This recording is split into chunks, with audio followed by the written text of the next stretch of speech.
one day. Lord, give us the strength that we need. Change one day, change one day. But while me wait, me I go praise you anyway. Lord, give us the strength that we need. Come on this evening from another hard day. Life can be crazy, but me good times anywhere. My heart is to please the King. If it wasn't for him, don't know where I would have been. Sometimes bad juice and meat, tin boom my beat, sunshine turn up, work hard as street. Me have to take it easy, cause God I know you walking with me. Change one day, change one day. But while me wait, me I go praise you anyway. Change one day, change one day. Lord, give us the strength that we need. Change one day, change one day. But while me wait, me I go praise you anyway. One day, one day, Lord, give us the strength that we need. Change one day, change one day. But while me wait, me I go praise you anyway. Change one day, Lord, give us the strength that we need. Change one day. But while me wait, me I go praise you anyway. Lord, give us the strength that we need. God, them run me through.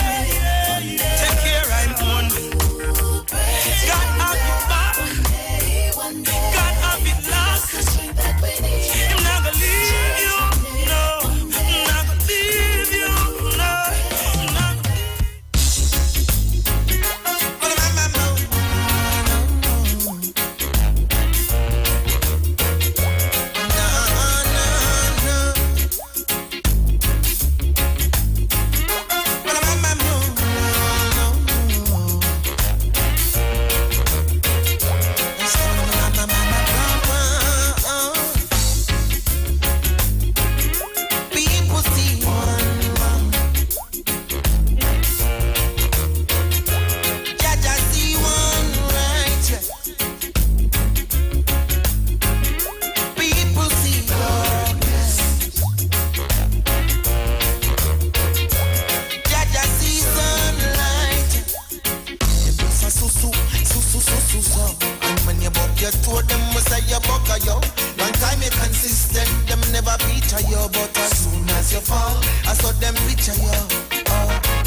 Well, good morning, Trinidad and Tobago. I am with you. I am Google. This morning, I am wearing my purple. If you want to see me in my purple this morning, you can join me on Street 919 FM on Facebook and on YouTube. I have on my purple this morning. Oh, this is... Yes. I have on my purple this morning. So you have to join me on Facebook and on YouTube to see me this morning in my purple. I am in support of the President of Trinidad and Tobago, Miss Paula May Weeks. Miss Paula May Weeks would have spoken. She would have shared with the nation what is her position on the issue at hand. I am sitting here in the hot seat thanking the show that went before, the Titans of Democracy, and Bruce Wayne and Sharon and Dominic and everybody. But I'm sitting here this morning in defense of my president. First of all, I want you to join me because I want you to get into a mindset of understanding what we're dealing with. I'm going to try to get on the phone line Minister Stuart Young to give us an idea of what's going to be taking place in our parliament today. I'm also going to try to get other voices to give us an idea of their view and their take on what is happening today in Trinidad and Tobago. I'm going to try to get a learned lawyer on the phone line. I'm going to chat with her and she's going to give us her view also on what is taking place. Trinidad and Tobago, open your eyes, be aware of what's happening around you. Unfortunately, I had the opportunity to be listening to a gospel station where clearly, some Christian people don't understand what is going on in their country, and they need to somewhat be, they're so heavenly minded, they are not even earthly aware of what's going on around them. I want you all to be aware of what's happening around you, Trinidad and Tobago. I want to say this also. I want to thank all of my supporters and friends, well-wishers, who I even got pictures of people from the UK wearing purple today in support of the President of Trinidad and Tobago, Miss Paula May Weeks. I am asking you, you're a listener, you're a follower of the Street 919 FM, and if you want to be in support of the President, wear purple when you go out today. All right? I'm seeing somebody saying this first time they're on the live. Tell me where you're from. Thank you very much for joining the live today. Remember, all you have to do is to type in Street 919 FM on Facebook. Also, if you are a YouTuber, you just have to type in Iowa TV, and you're going to be a part of what's happening. I am not taking any calls just yet. What I want to do, I want to set a foundation for my program today. All right? The foundation that I'm setting for my program today is bringing you to an awareness of who Miss Paula May Weeks, first female president of Trinidad and Tobago, is. I'm going to play you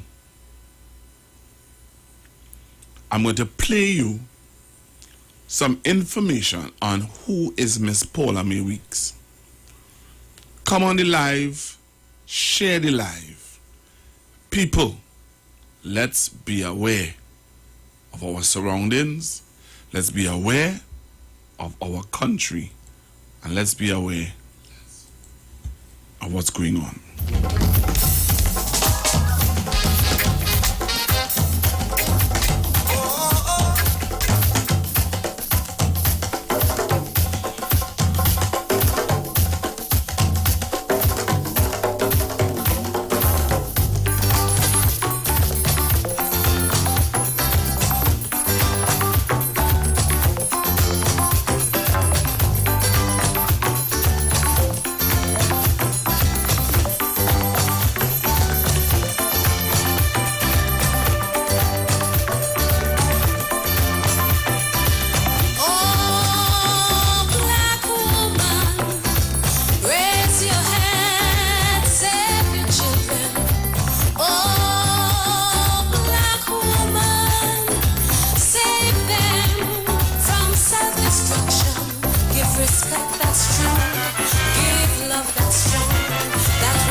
So what I want you to do when you come on the live, I want you to type support. I'm supporting the president. And let me know where you're joining me from. So you're putting where you're joining me from, and you're putting that you support the president of Trinidad and Tobago, Ms. Paula Mae Weeks. And what I want you to do also for me is to share the live, because I'm going to show you a video of who it is these people are coming up against. Your ancient glory, your regal grace, you black woman can save this race of Africa, of Africa, of Africa, of Africa.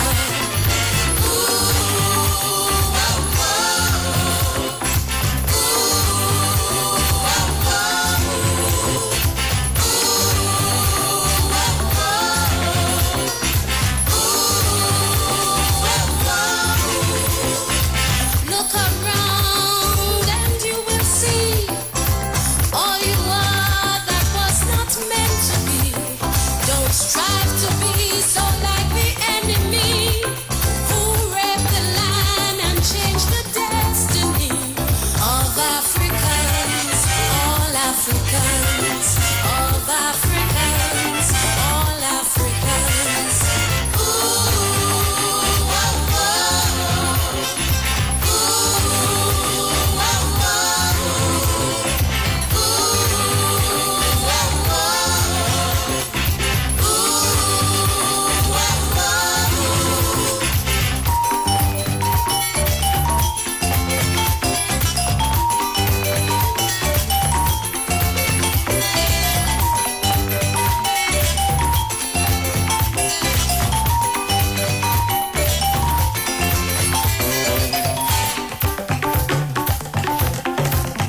So remember, you're sharing the live, and when you come on, you're telling me where you're coming on from, and you are in support of the president, Ms. Paula Mae Weeks.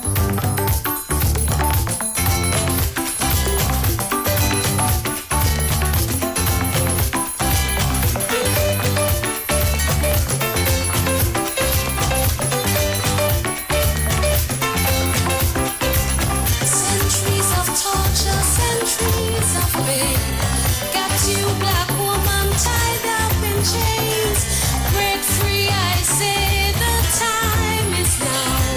Let your love be a people's vow of Africa, of Africa, of Africa, of Africa.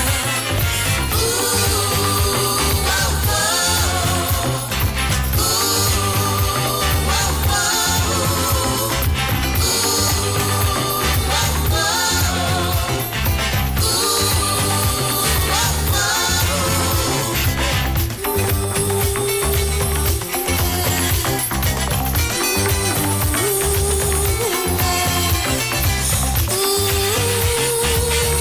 Good morning, Miss Nicole Richards. How are you? It's so nice to see you on the live. Good morning, Miss Copeland. Thank you very much for your support. Better stay out, black woman. Remember you was number one. Better stay out, black woman. Remember you was number one.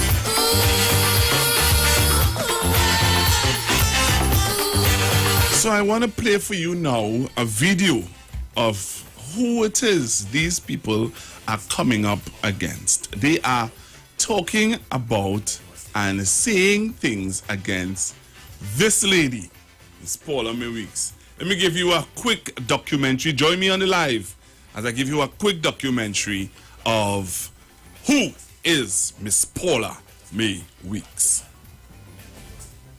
Madam Justice Paula Mae Weeks, the first female president of the Republic of Trinidad and Tobago. Madam Justice Paula Mae Weeks is set to become the first female president of Trinidad and Tobago. Having been the only nominee and approved by government and opposition members, Justice Weeks will take up her role on 19th March 2018. When her name was submitted as a nominee, Justice Weeks held the position of judge of the Turks and Caicos Islands Court of Appeal, a position she took up on 1st February 2017 for a 3-year term.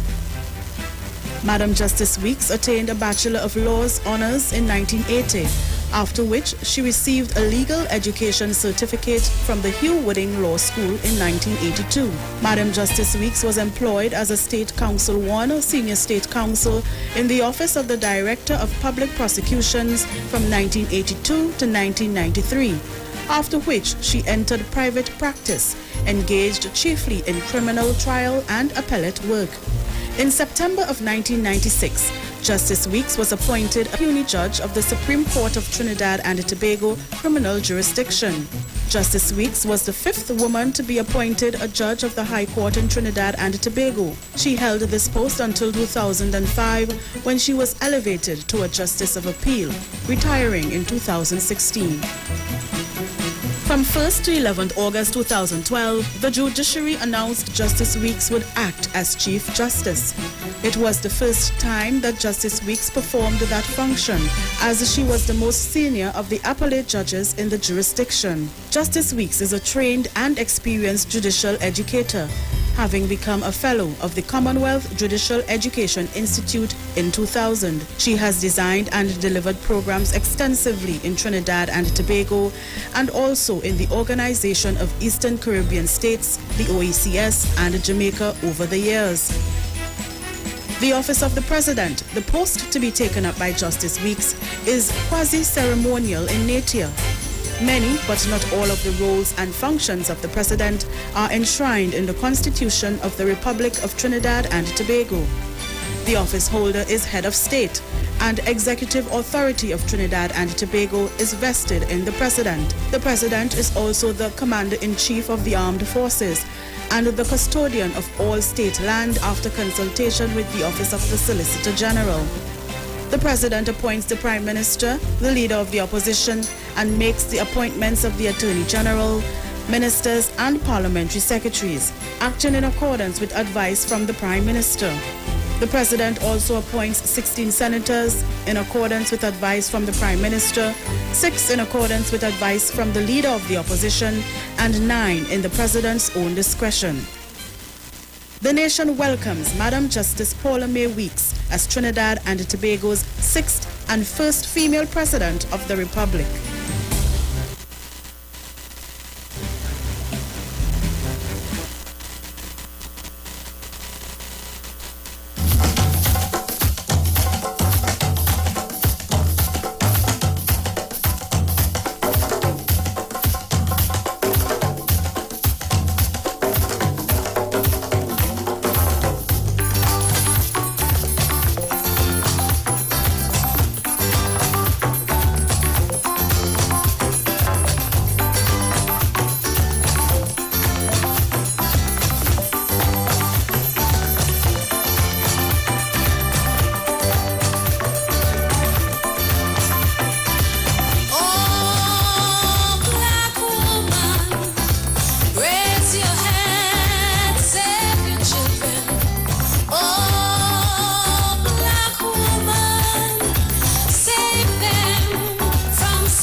Trinidad and Tobago, Trinidad and Tobago. If you support the president of Trinidad and Tobago, today we ask you to wear purple. Your access phrase today on the Street 919 FM from now until 2 o'clock, and from 4 o'clock to 7 o'clock, your access phrase is I support the president.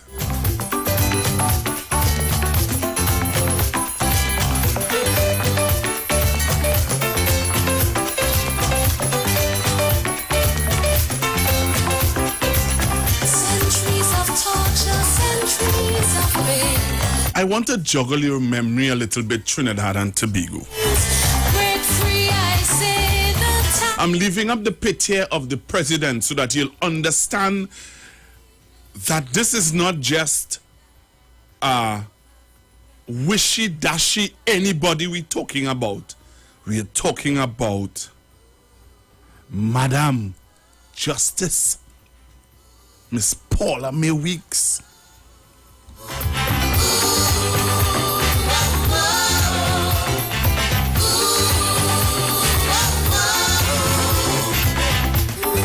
So hashtag I support the president.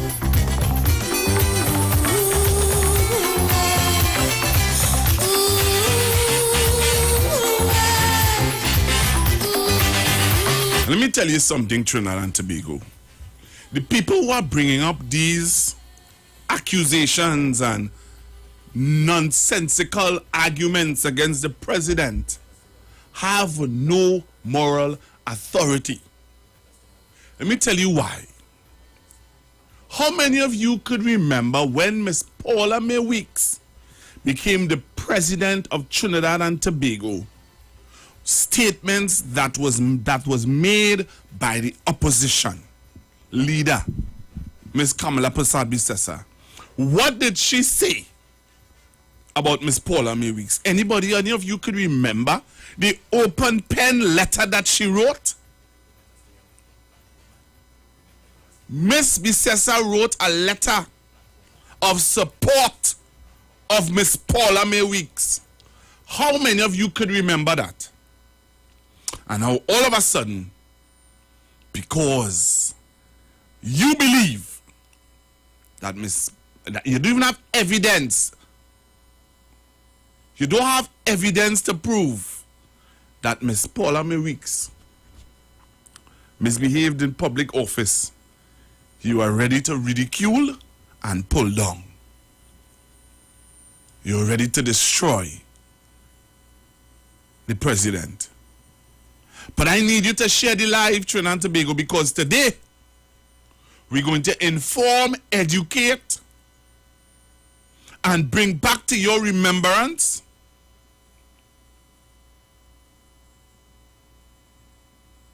who is Miss Paula May Weeks. And who are the people that we're dealing with in this country? Who are the people that we're dealing with in this country who don't want Miss Weeks in office? Madam Justice Paula May Weeks. So I want to remind you that the people who condemn, criticize, pull down with the same mouth and in the front side of the mouth, they were supporting, lifting up, exalting, having the best things to say about Miss Paula May Weeks. Could you remember that, Trinidad and Tobago? How many of you are aware of that? You see, there are things that I forget, and there are people who would remind me of. And there are people who would wish that I would never remember it. But once there's a God above, you'll bring back to my remembrance things that I need to say to this country, Trinidad and Tobago. I'm not sitting here by chance. I'm sitting here by the ordained purpose of God. Let me tell you something, Trinidad and Tobago. Some of you need to go back and reflect on some of the things that we went through in this country under Miss Kamala Persad-Bissessar. Some of you forget Some of you have forgotten. I'm seeing one of my messengers telling me Parliament starting in 1 minute. Show support for the president. I'm going to the phone lines. Hello, good morning. I'm morning, Pastor Google. Good morning, and how are you? I'm okay, sir. Do you remember the letter, the open letter by Miss Bissessa congratulating Miss Paula May Weeks? Well, when you said that, I went back into my archives. Again, good morning to all those on constructive talk. And it just jogged my memory. And if you'll permit me, Pastor Google, it may not take more than 5 minutes. I would like to just read it into people's memory. Go ahead. Yeah. It was an open letter to the President-elect, Her Excellency Paula May Weeks, by one Mrs. Kamla Prasad Bissessa. It was written on March the 18th, 2018, and it reads, Your Excellency, on the eve of what will be a momentous and historic occasion of our beloved country, and indeed yourself personally, I feel moved to express the enormous amount of joy, hope, optimism, and great expectations I have for your presidency. Having spent 5 years leading Trinidad and Tobago as head of government and first female prime minister, I feel especially privileged to witness the elevation of your good self to a similar history-making moment. It is in moments like these that I remember the dreams and aspirations of a 9-year-old girl sitting alongside her father selling vegetables in the Penal market together with a determined mother who ensured that I had the opportunity to pursue education in order to make those dreams reality. Today, as women, we carry the dreams of many of these and other unsung heroes who laid the foundation for that road we travel.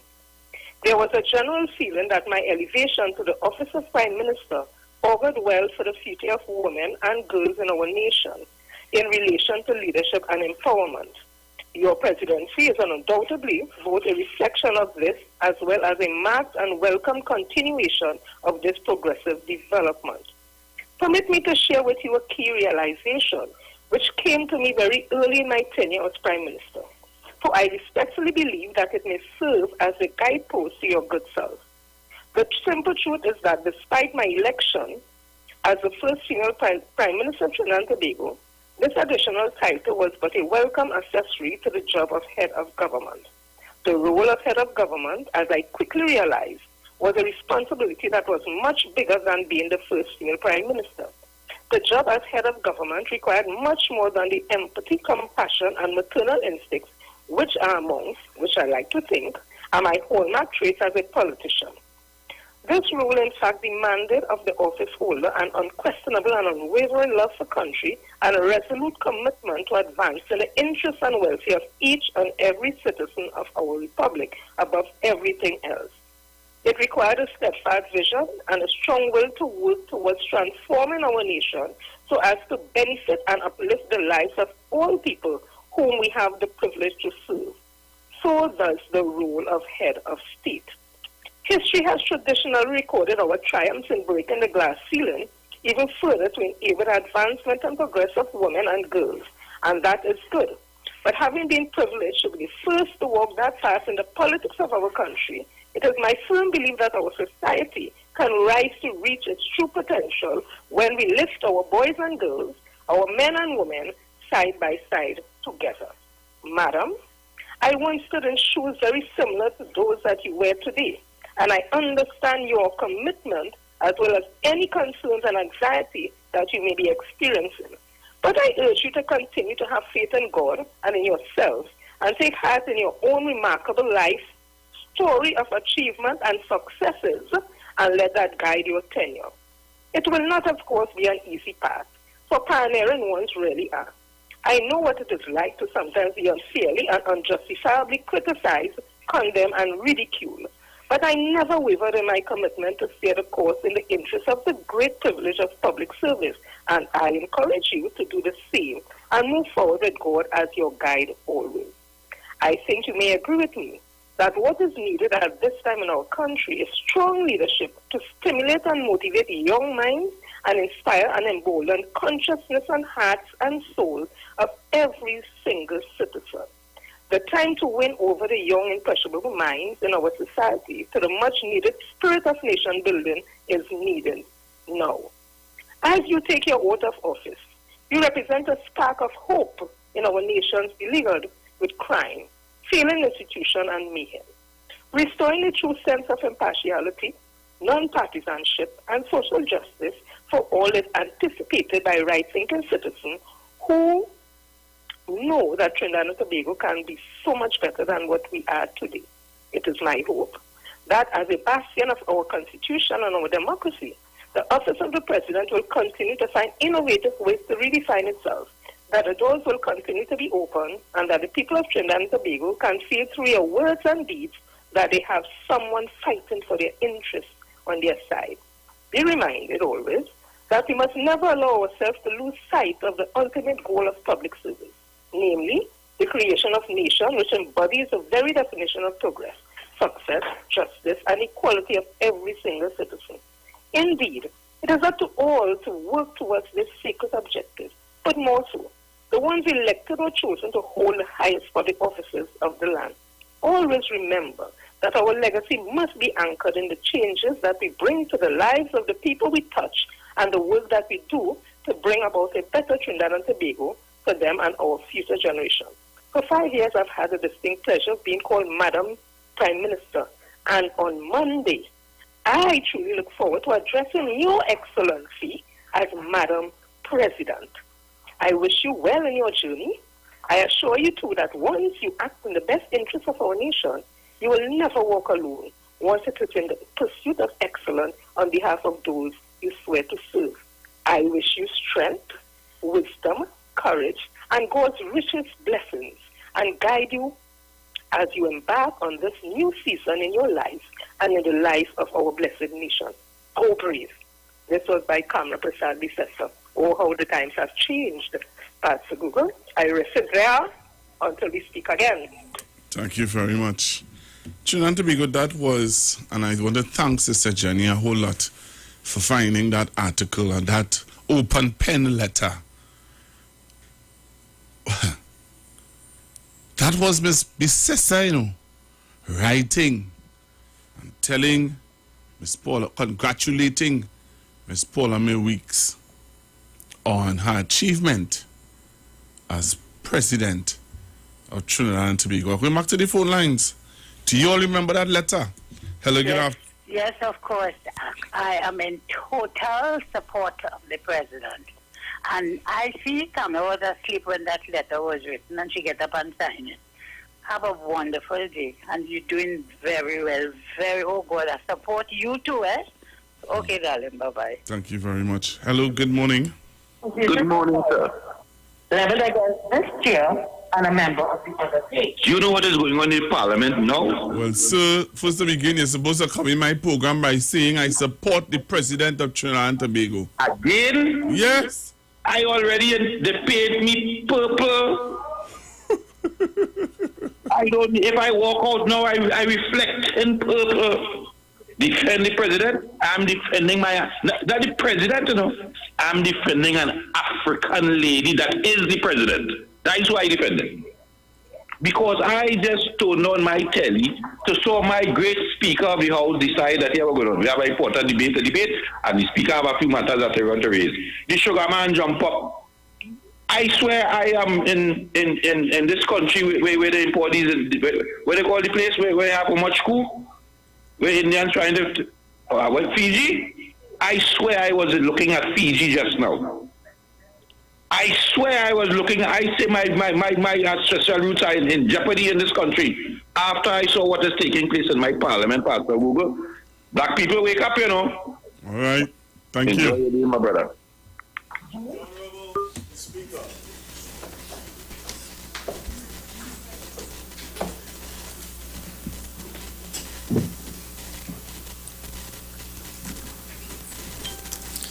Almighty God, we give thanks to you, the creator of the universe, and humbly beseech you to direct and prosper the deliberations of the members of this house here assembled for the advancement of your glory and the trust and welfare of the people of Trinidad and Tobago. Grant that peace and happiness, truth and justice may be established among us for all generations. Amen, amen, namaste.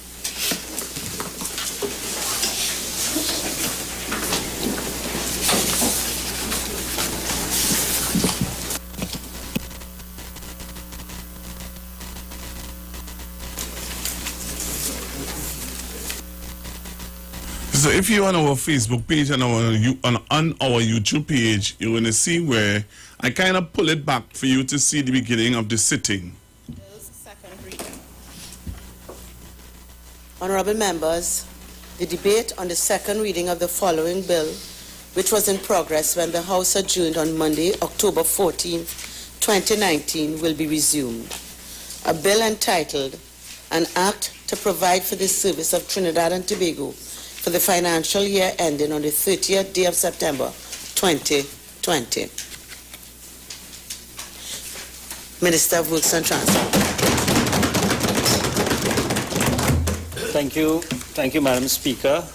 Madam Speaker, I wish to start my third budget presentation by congratulating my colleague, the Honorable Minister of Finance, and the Honorable Minister of Planning and Development, and the staff of the respective ministries for presenting yet another financial package that is geared towards continued stability development for the people of the Republic of Trinidad and Tobago.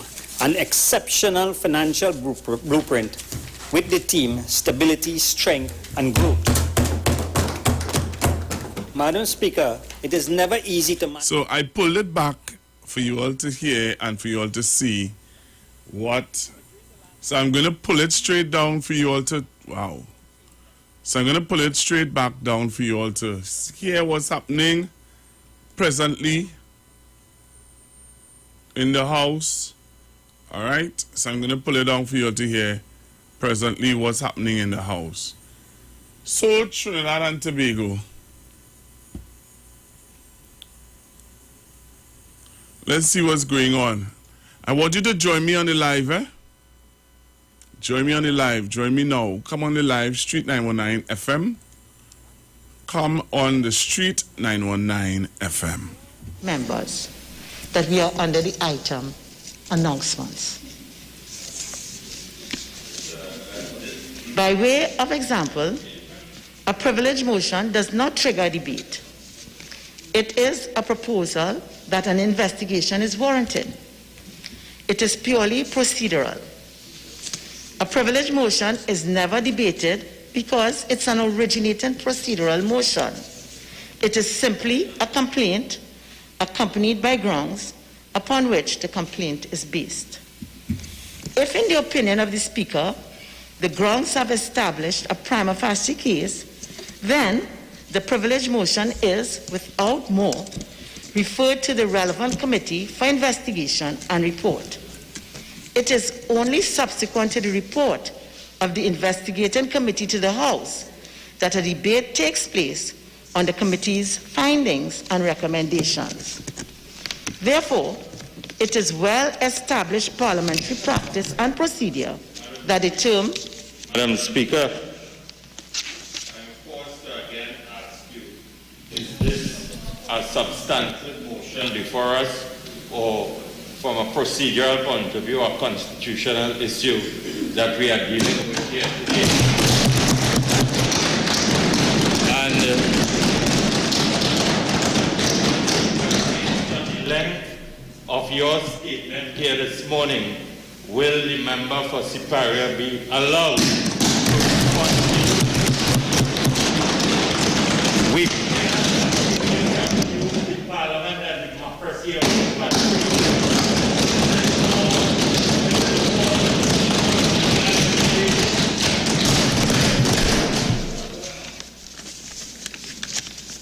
Again, I remind members, this is announcements. The business we've been summoned here for, according to the member of Couva South, as he well knows, invokes Section 36 of the Constitution. It is on the order paper, and we shall get to it.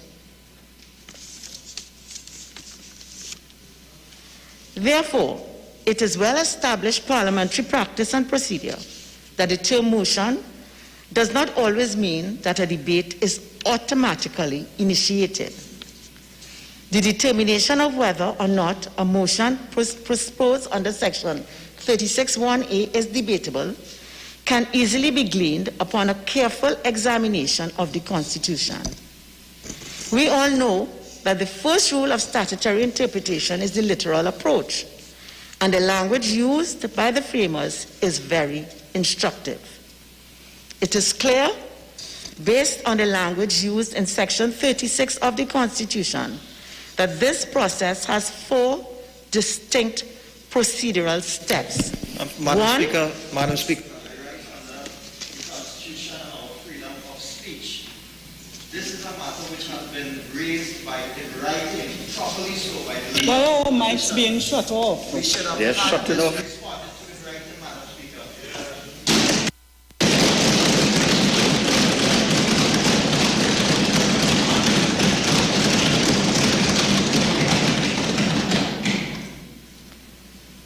Member for Chaguanas West, this is an announcement.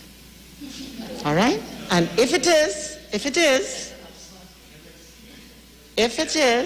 that members are intent on delaying the process of us getting to the substantive business, then we will just have to take the time that is required. I shall proceed.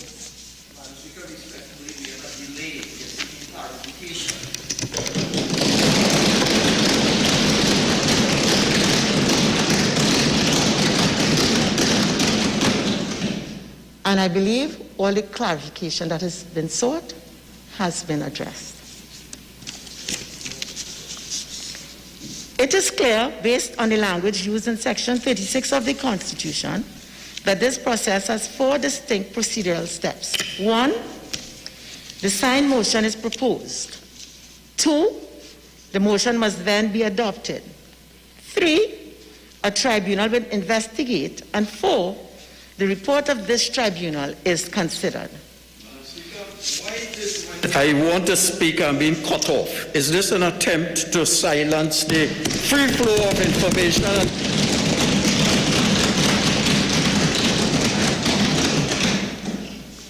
Honorable Member for Naparima, I really can't understand the difficulty that you are having.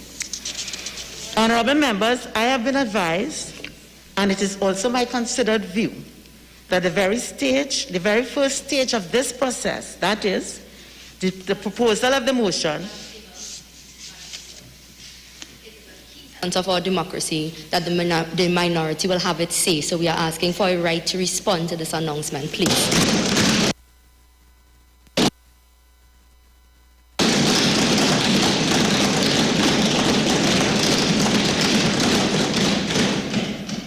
It appears that the members of the opposition are not prepared for us to proceed at this time, and I think maybe if we suspend for about 15 minutes, we'll all get back here to the serious business of this house. This house is now suspended. You are now delaying the process. Business. Continue with your announcement. We are under a dictatorship under this. Trinidad and Tobago, you all heard that, right? You all heard the behavior of the opposition. You all heard the behavior of the opposition of Trinidad and Tobago. You be the judge. You be the judge. I'm taking calls. 342-0081, 342-0081, 771-1791, 771-1791, and 466-5391. Hello, good morning. Good morning. The tears are running out of my eyes. Why? Why? You saw the level of disrespect to my president, my speaker of the house. Of course. I played. That's why I played it on the video on Facebook and YouTube for our viewers and listeners to hear. Sit down. Where is it? I tried to figure out. The speaker of the house was the half Chinese man a few weeks ago. No, I'm not the speaker. The sugar cane man. It's what he gets in the Senate because he is now the chair for them. The Chinese man had that just recently. They put a man that has no intelligence at all. You saw the level of disrespect. You see how I swear I'm in Fiji, African people, because jail is coming. This is Section 34. When I heard the Attorney General outline that they were going Asian Steve matter, them fellas with the airport. Matter still coming up just recently. You understand what it is taking place here? There is a group of businessmen, and just like what's going on in Fiji, there's a group of businessmen who has matters to answer in the court, is financing these people and the garbage to come in the parliament to disrespect my speaker and my state. People wake up, Pastor Google, I have never seen my society reach, my parliament reach to such a low level. This is the lowest I have seen my parliament, and that comes from the opposition. And these people want me to vote morality. Pastor Google, I go and I start to cry. I'm going to get a bell. People get out the bell, please. And I can say publicly now, there are active, ongoing matters in the United Kingdom as a result of whistleblowing testimony provided to Trinidad and Tobago, which was given to the United Kingdom authorities, and that if I was Mrs. Prasad Bisesa, I would be shaking in my boot. Go ahead, caller. Pastor Google, was that a rump shop? That behavior in the parliament just now there remind me of a rum shop, when the rum shop now open and gathering to get in. I don't understand why the opposition in this country does misbehave and behave such a manner and disrespect the Speaker of the House the way them does disrespecting the Speaker of the House. That is not becoming of the parliament. I told you some months ago or earlier part of the year, they are making the parliament like a laughing stock. This opposition is, I don't know what to say. Come on, the Speaker is trying to explain herself and explain what is the meeting about. And you're going down from the Canary, getting up and getting down disrespectful. And alleging that the mic is turned off, they come to create a whole drama today, You understand? Because they find they should only be able to vote, but they should be able to come in the parliament and allege nastiness about the president. Because in the parliament thing, they can come there, say what they want, and they will get away with it. But they don't want to come outside the parliament to say anything because they know the president to sue them. So they want to be able to come in the parliament, make up anything they want, and then the public of Trinidad and Tobago coming out and say the nasty thing about the president. That's what they're doing, That's what they want to do, Them is, boy, we don't have an opposition in this country, We have people who line up to go in the bar, and they must be done drunk already and getting on in the parliament. Have a blessed day. Hello, good afternoon. Good morning, sorry. Good morning, Pastor Gogo. How are you? I am all right, sir. Boy, I know you might be all right, but I don't know how the democracy of Trinidad and Tobago faring. It don't seem that it's faring well. When we have people can be abusive in such a vile manner. And you know what is the amazing thing, Pastor Gogo? Of late, I realized that this is the intent of the opposition to abuse women. To abuse women, and somehow the pseudo women's group have nothing to say. Where is what is the name? Womantra? Where are they? Where are all the pseudo women's group who apparently only secure the rights of a certain race of women in this country? Because like when there's a black woman, it's open season. And I am wondering what is happening to this country. Do we really have democracy alive and well? Do we really have an equality in this country where all can be treated equal? It appears that the women of this country can be abused, especially when they are black women. It is all right to be abused, even to be killed and murdered, and nothing happens. Because if you remember, how many women were killed and being black, and nothing was done only when it is a different race of woman ended up being dead. That we had any form of protest, any form of woman activity going on to protest, and it have a problem. And if it is the people of this country cannot see that the cradle of the black society, the woman, is being attacked. And we can sit down comfortably and not only say nothing, but support the people who are doing it. Then we have a serious problem in this country. That's all. You have a good day. All right, thank you very much. All right, so going for a break and come back to Tobago. Don't touch your dial. Stick and stay. The views expressed are not necessarily the views of the management of the Street 919 FM.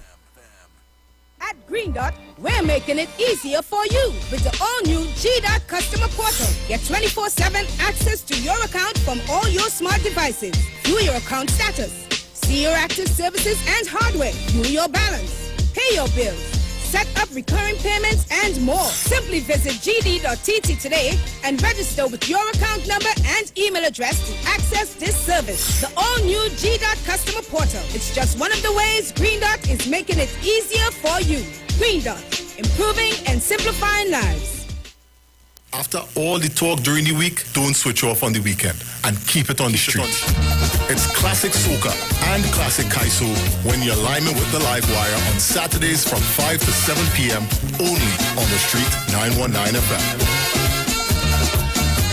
You are here today because you're looking for personal growth. Welcome and thank you for visiting us. I am Matthew Christian, Program Manager for all certification courses. CTS College can help you broaden your skill set and further enhance your employability. Our courses are mainly online, providing you with an ease of access and convenience. Courses typically run from 1 day to 3 months, with classes just once a week. Don't worry if you miss any of our classes. Our classes are recorded and shared with you. Our prices are affordable with a flexible payment plan, and our courses are recognized. So why not register for one of our courses today? Our helpful staff is looking forward to providing you with more information, so give us a call at any of the numbers listed below. Hope to see you soon. Welcome the Christmas holidays this year with quality and attractive furniture from Stylus Furniture Limited. 2 locations, 51 Rushwood Street, San Fernando, and 101 Crackness Village in Princestown. Select from a wide range of contemporary furniture to enhance your home. Now open on Sundays from 10 a.m. to 2 p.m. Call today, 652-2542. Season's greetings to all our customers and friends from Stylus Furniture Limited. Stylus Furniture Limited. For this time in you. The Huddle Room reopens in partnership with Maracas Bake and Shock on Monday, October 18th. That's right, seaside flavor is in Central. Bake and Shock, aloo pies, kingfish, shrimp, and a daily menu of lunchtime favorites like stew chicken, macaroni pie, curry chicken, pilau, and so much more. Follow The Huddle Room and taste Maracas on social media. Bake and Shock is served from 10 a.m. and lunches from 11 a.m. We'll see you and your taste buds on Monday. The Huddle Room and Maracas Bake and Shock, the best of both worlds. Turn your lights down low and listen to the Master's Radio.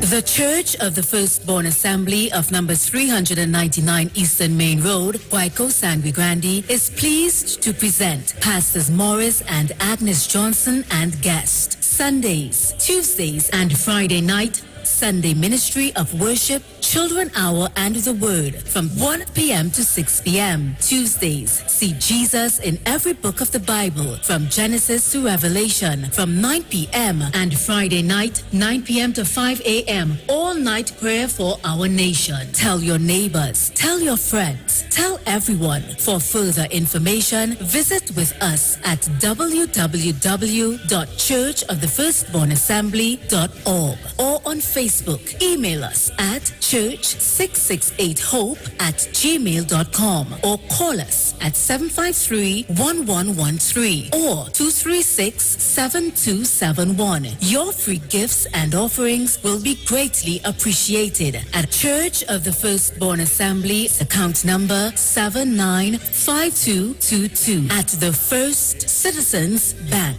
Get in touch with God. Turn your radio on.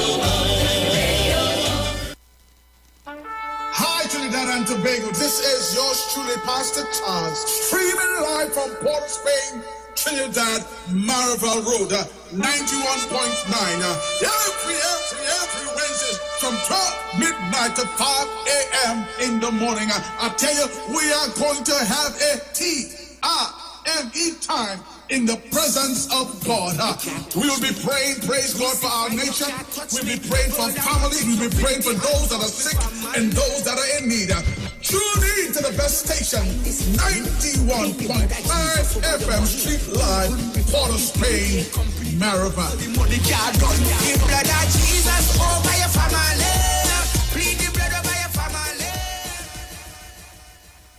Hey guys, it's Aisha Wells here. Listen up. If you're considering selling or renting your house in Trinidad and Tobago, then call Keelan George with O'Neill's Real Estate Group. He's a good friend of mine and he's been in the business for over 6 years. First, selling real estate in Atlanta, Georgia, and now right here in Trinidad and Tobago. He has a strategic online marketing presence that actually attracts thousands of home buyers and renters. Plus, with his home selling advice and techniques, he's getting homes sold really fast. Keelan will actually guarantee you sell your home, or get this, you can cancel the listing agreement and pay nothing at any time. That's right, you heard me, nothing at any time. Selling your home doesn't have to be stressful, people. Check out www.o'neillrealestateTT.com. O'Neill is spelled O-N-E-I-L, or just call Keelan direct at 363-4030. That's 363-4030.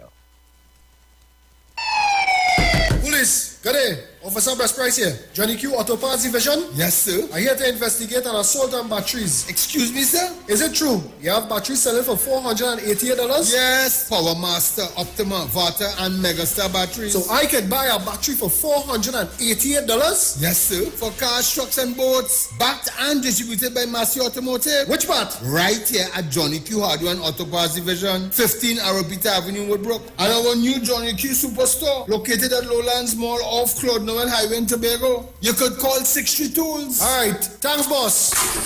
Nah man. Granny, do you have $488 to lend me? Share the live. Share the live. The Street 919 FM on Facebook and Instagram. Share the live. Iowa George on Instagram. Share the live. Iowa TV and Street TV on YouTube. Share the live. The Street 919 FM. Every child is incredibly intelligent. Parents, reach higher. Be stronger. Join Oliver S. Clark, producer of the IBG line of educational products, right here every Thursday morning at 11:15. Get the genius out of the children. Hear how you can work with the IBG phonic program and see your children learn at least 200 times fast. Remember, IBG guarantees rapid progress for champions to turn this nation around. It's right here on 91.9 FM every Thursday morning at 11:15. For more info, call 336-3896 or 725-READ.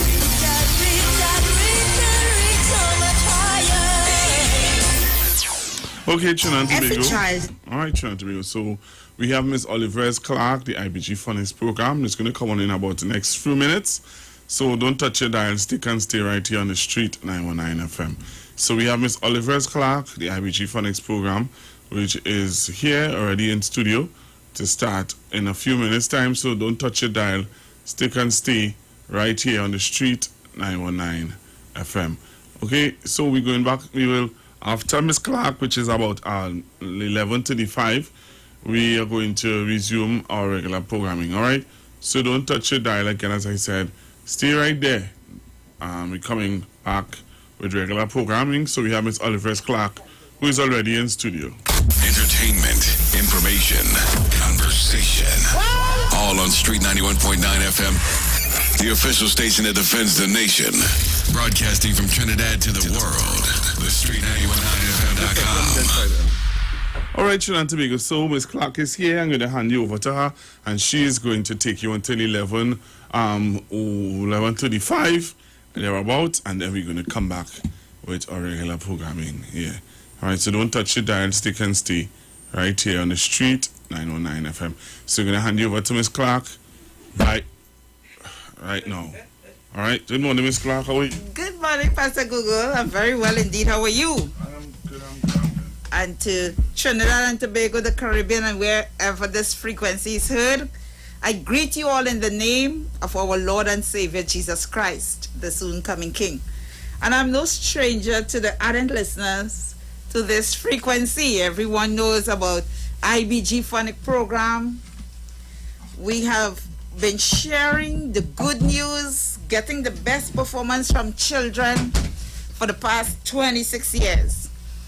And I know we must come back, we must be on in order to remind you who have heard, and you've been impressed, and you know it is something good, but you have not yet made the decision to get the best from your children by working with the IBG Phonic program and our IBG writing program. So here I am, in the midst of all the controversy, in the midst of all the confusion, chaos. We're going to give you some stability, and it is very, very important in the field of education that the children do not miss their education regardless of what is going on.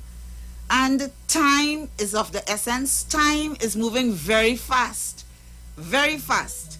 So we are here to encourage all the parents, the guardians, yes, the teachers, to get the IBG educational products at home or at your institute if your school is open.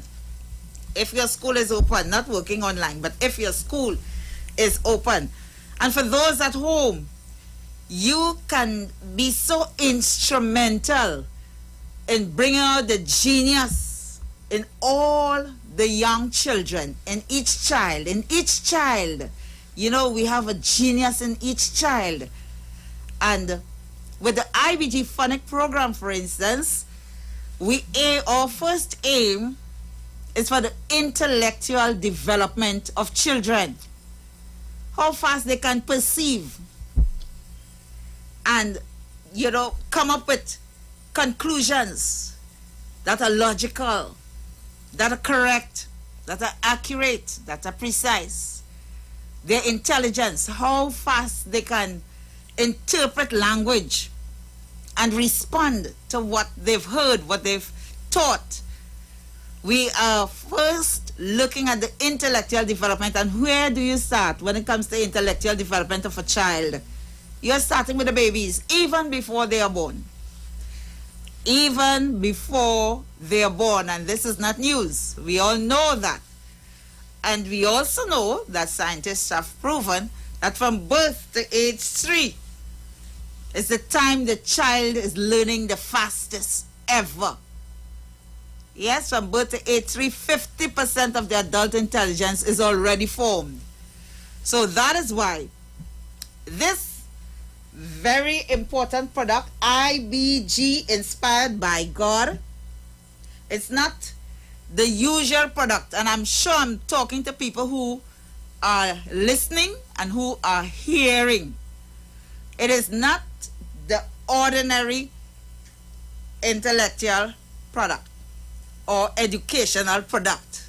It is a special educational product, designed first of all to ignite the natural intelligence, to establish in each child from a very early age that he or she is intelligent. They must experience that. This is not a thing, well, you tell them and it would have some impact, but not like when they're able to experience it. Like earlier this year, we had a testimony of a parent. She purchased the program last year in October. Well, 1 year ago, the end of October. And by the end of November, her 3-year-old was into reading on his own. Yes, he was so confident with the letters and the songs and the structure that we gave, he started putting the letters together easily on his own. And that is reading. And that's how we do our spelling. And we do it by developing the intelligence of the children.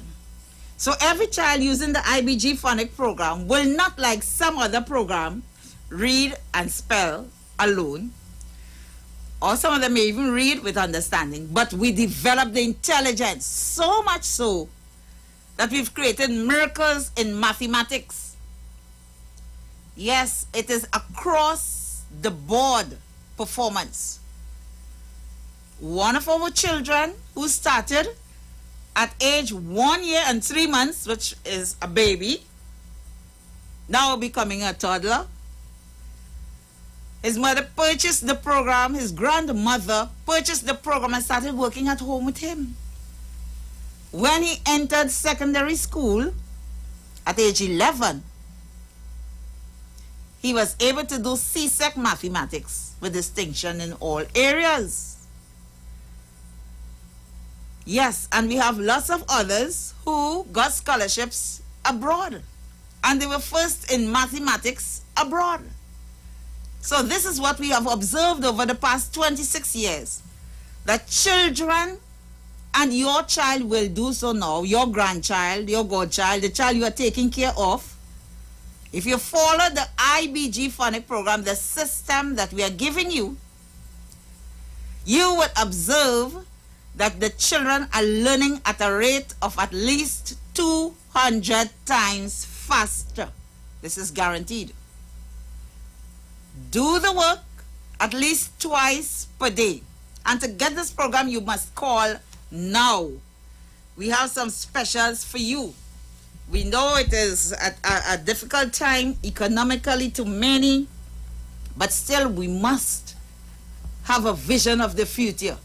We cannot allow ourselves to be so overwhelmed that we cannot provide for the children.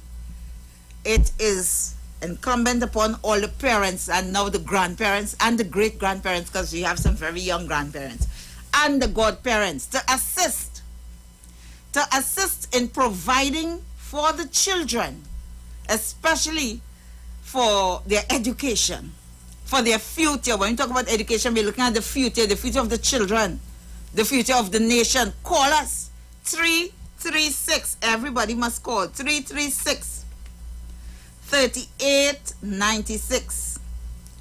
336 3896. Yes, you are calling us there.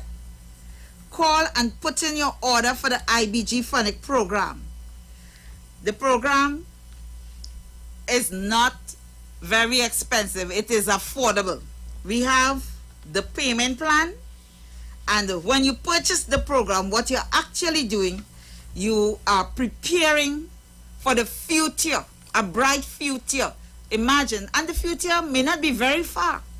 If you start working with a baby, a toddler, a preschooler, from the time the child gets out of primary school, the child is prepared to perform way beyond what is required from these children. At every stage, the child will be performing with great, as we expect, great expectations. The child is prepared to perform with excellence. The child is participating intelligently in every step of the way. Because our work, was so structured, and that's why we still have them on CDs and DVDs, and these CDs and DVDs are not hard to get. We can locate them for you. And it's very important now, this IBG phonics program is an asset to most families, because we are taking them away from all day, the preschooler, the primary school child, even the secondary school child. They are before computers, they are online. It's taxing your body, your eyes. Some people are coming up with headaches. A lot of them have to go to the doctor to get assistance, optical assistance. You need glasses, and they're tired, they're weary. I was just looking through my notes here from this book that I have, and I saw where certain people will only send their children to those schools, those exclusive private schools. People from Silicon Valley, that's where we have most of the computers, like the home of computers, the home of high tech, But they will send their children to exclusive private schools where there are no iPads, no iPhones, no tablets, no computers. They are working with pen, paper, knitting needles, you know. They are working with clay and all these fundamental things that we grew up with. Simply because they know the children have enough time to deal with computers. And computers are literally much too open for children. I mean, we may try to cover up here and there. You give a young child a tablet. A young child takes up a tablet. The world is before this young child. And the child definitely is not prepared for the world. So, working with our 60-minute CDs, this is what you're doing. Developing the attention span of your children. Yes, they're able to concentrate for a long time. So these children, when they are with the class now, they are with the teacher. As long as the teacher is teaching, they are there. When the teacher has finished, they can repeat the work on their own, go over because of their well-developed attention span. And you know, attention deficit disorder, ADHD, whatever they may call them, the various types. It's like the order of the day. So many children are coming down with that. It is so prevalent. And we are saying, working with our program, you prevent that. And even if they have it, you get rid of it. So call us at 336-3896 today. Today, you purchase today, you get $600 discount. You get $600 discount. It's usually $1,600. You get it for $1,000, but you must buy today. You must buy today. If you don't have all the money, call us. We can arrange the payment for you today. Call us at 336-3896. Or you may WhatsApp us at 330-1384. A lot of you have WhatsApp. You can WhatsApp me on 330-1384. Yes. So, call us 336-3896. Now, after today, you're still going to get the discount. We now bring it down to $1,200. You still will get $400 discount. $1,200 means it's $100 per month for a year. Imagine that. $100 per month for a year for your young child, literally to become a genius. $100 a month. And the work is musical, is exciting. We guarantee, listen to this. We are not leaving it up to you. Just put on the work and we guarantee instant learning to every child. And if any one of you would like to call in here and give a testimony, having used our program, and you have seen the great results that we are talking about, that you must have, you may call us now. Yes, you may call us at 342-0081. Call in here to share your testimony with us. You may also call 771-1791-1791. Okay? And if you are live online, this is the box that you get, IBG Phonic Program. This is the package. And in that package, you're going to get 4 DVDs, 4 CDs, so hours and hours of teaching material that the child can identify with, and lessons that the child will not be disrupted, interrupted from. No distractions. No distractions. So it's a strategy. We're increasing the child's attention span, developing the critical thinking skills, getting them into reading with comprehension, which is understanding, and the way the work is done, that is the result. Reading with understanding, we dramatically increase the attention span, and this must be emphasized.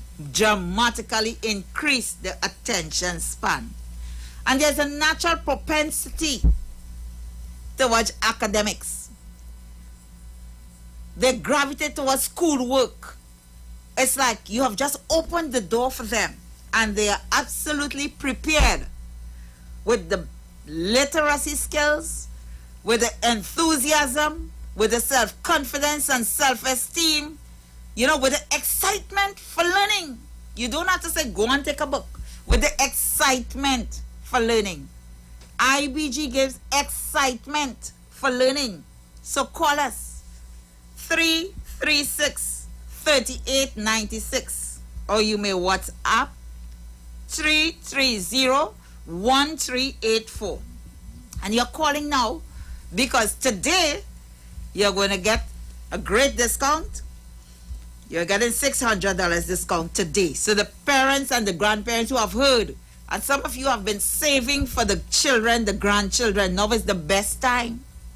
This is the best opportunity you're going to have in order to assist the children. The younger they are, it's the better for them.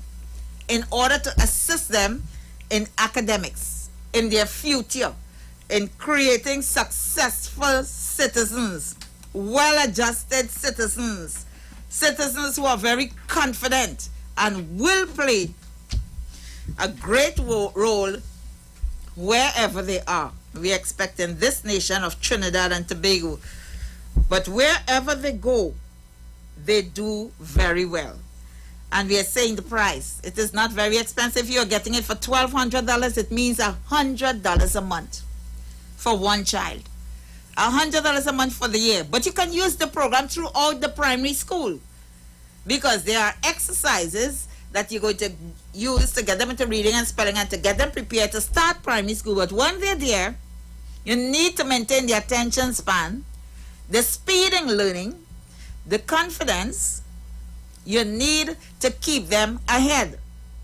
And so we have the volume 2. We have 5 charts for mental alertness, accuracy, and I don't know of any other product that will give you the scope for excellence, the scope. So you develop within the children proficiency in academics, and we are talking about every child. We are talking about without exception. Even those who may be challenged, and very few are really intellectually challenged, you're going to see a quantum leap in their performance. $100 a month for one child for a year. But then you can use it for 5 years. If you have 3 children at home, then it amounts to what? $30 a month per child, which is $1 per day. 3 children, $1 per day. And if you're using it with your 3 children for 5 years, it's at their disposal. It amounts to 20 cents. Now you have to put your money where it makes sense. And this is great sense. What you are purchasing when you're purchasing the IBG Funny program, you're purchasing the ability for your children to excel. You are purchasing the exercises that will develop the genius in your child, in each child. And you're using it, so you are seeing champions. We've done a lot of testimonies here. Unfortunately, we don't have them around. The next time we're going to start back with some of our testimonies, but you can feel free to testify. All our children do very well, and especially when they take up university places abroad. They really excel in the world. And we thank God for this. 20 cents per day if it is 3 children. If it is 1 child, but then 60 cents per day. Per day. For this important thing that would show them out as champions. We will take a promo here, and we will be back. Listen carefully to this promo, and you are going to be calling in here because you want your children to do well. You want your children to excel. You don't have to beat them to learn. Let's take this promo. And especially when they take up university places abroad, they really excel in the world. And we thank God for this. Every child is incredibly intelligent. Parents, reach higher, be stronger. Join Olive Rest Clark, producer of the IBG line of educational products, right here every Thursday morning at 11:15. Get the genius out of the children. Hear how you can work with the IBG phonic program and see your children learn at least 200 times fast. Remember, IBG guarantees rapid progress for champions to turn this nation around. It's right here on 91.9 FM every Thursday morning at 11:15. For more info, call 336-3896 or 725-READ.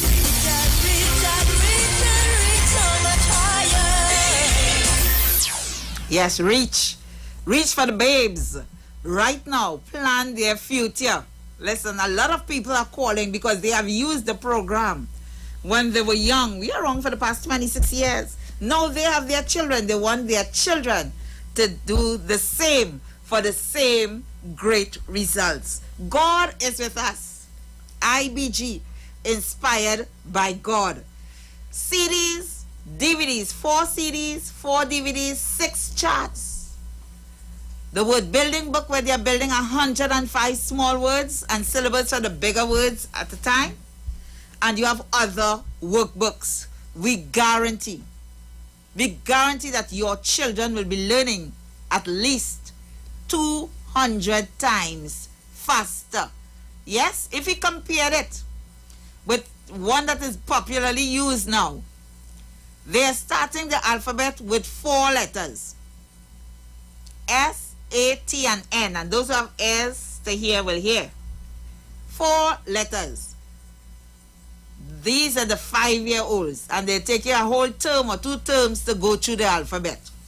With the IBG phonic program, we are starting with your babies. And when you play the first CD, which goes along with the alphabet chart, and it is a school at home, we are setting up the paraphernalia for a school at home. And parents, you are the teachers, or the older siblings, or any older person.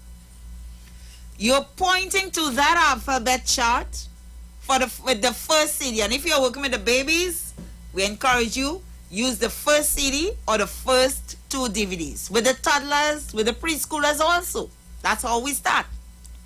60 minutes.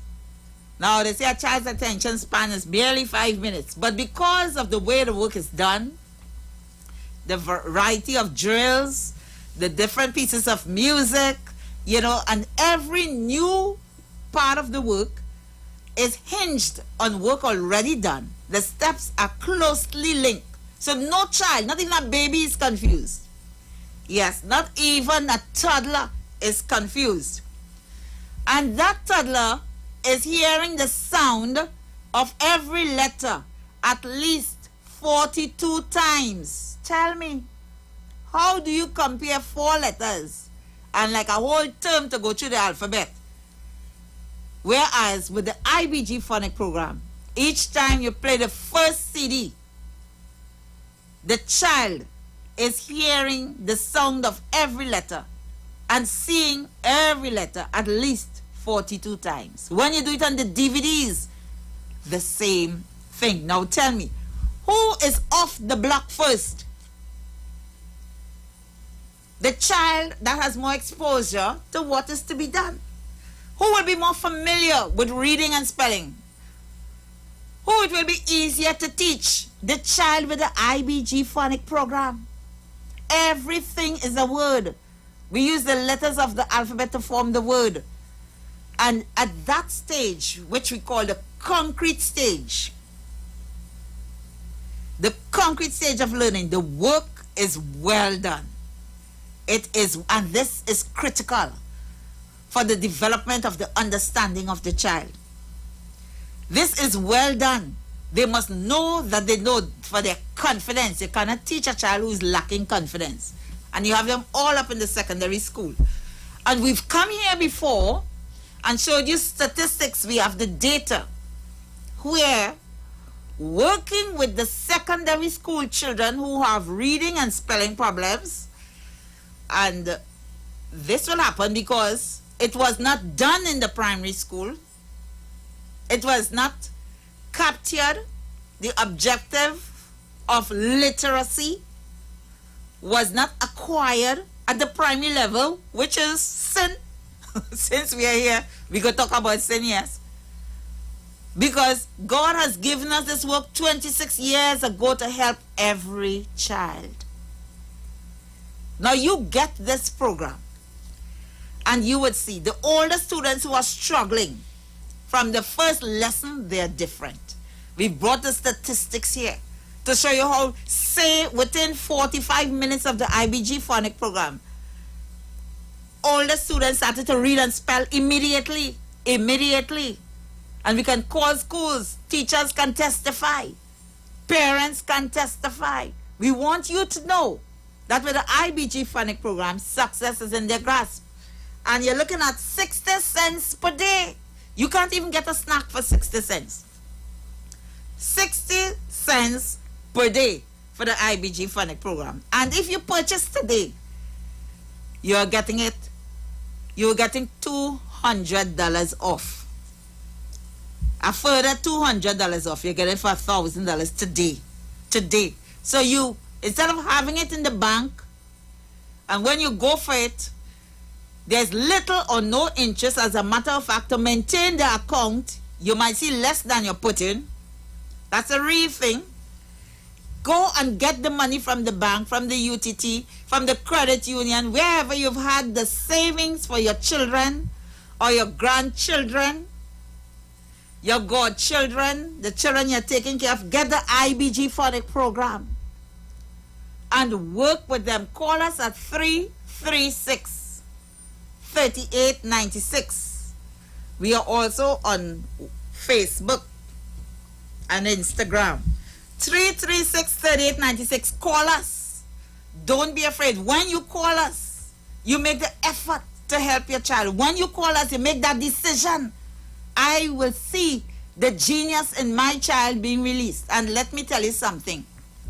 No challenge in education is able to stand before the IBG phonic program, especially when you start at a young age. You literally prevent challenges.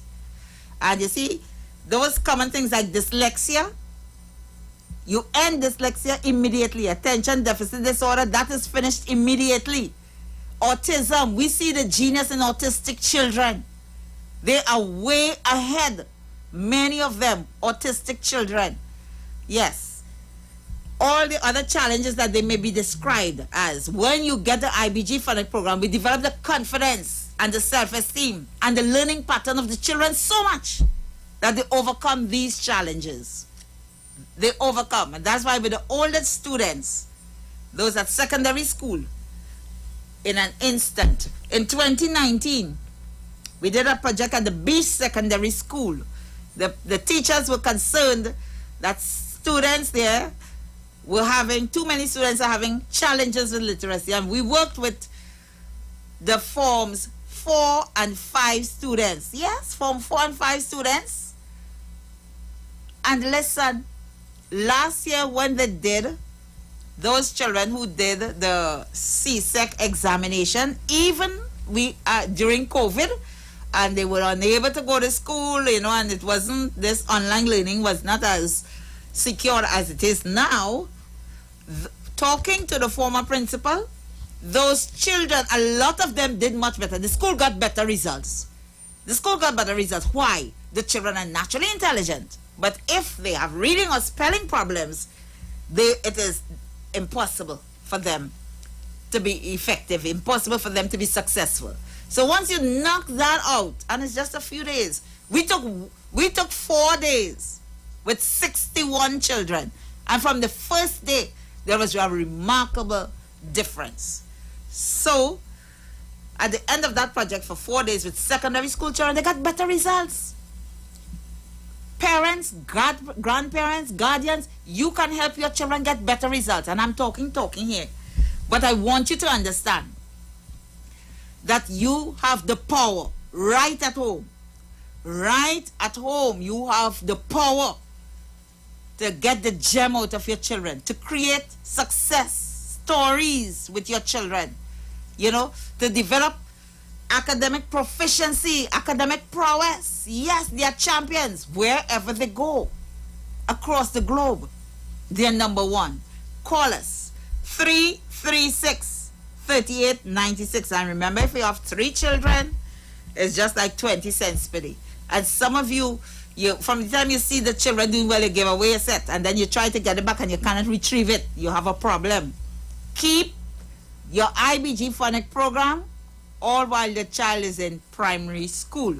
You will need to do it, use it. Even if they're doing well, when it comes to SEA, you see the 3rd CD with a 5 chart, play that every morning while they're having breakfast, while they're getting ready, or in the evening before they retire to bed. And you're going to see. So we're coming to the end here. Call us 336-3896. 336. Success in a package. Look, the package here. Workbooks, charts, DVDs, CDs. You know, your hours of learning. And you may WhatsApp me at 330-1384. Purchase today. You're getting it for $1,000 instead of $1,600. Purchase today. Thank you, and until the next time, may God bless you all. Every child is incredibly intelligent. Parents, reach higher. Be stronger. Join Olive Reyes Clark, producer of the IBG line of educational products, right here every Thursday morning at 11:15. Get the genius out of the children. Hear how you can work with the IBG phonics program and see your children learn at least 200 times fast. Remember, IBG guarantees rapid progress for champions to turn this nation around. It's right here on 91.9 FM every Thursday morning at 11:15. For more info, call 336-3896 or 725-READ.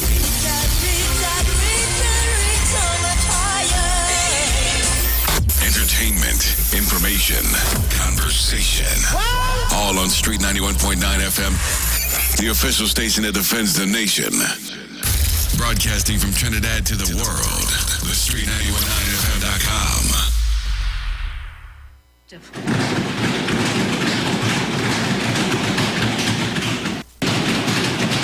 Madam Speaker, what was read there, Chrissy of this House, I am seeking your clarification. Looking for justification for that I have laid out. And therefore, again, I added a standing order.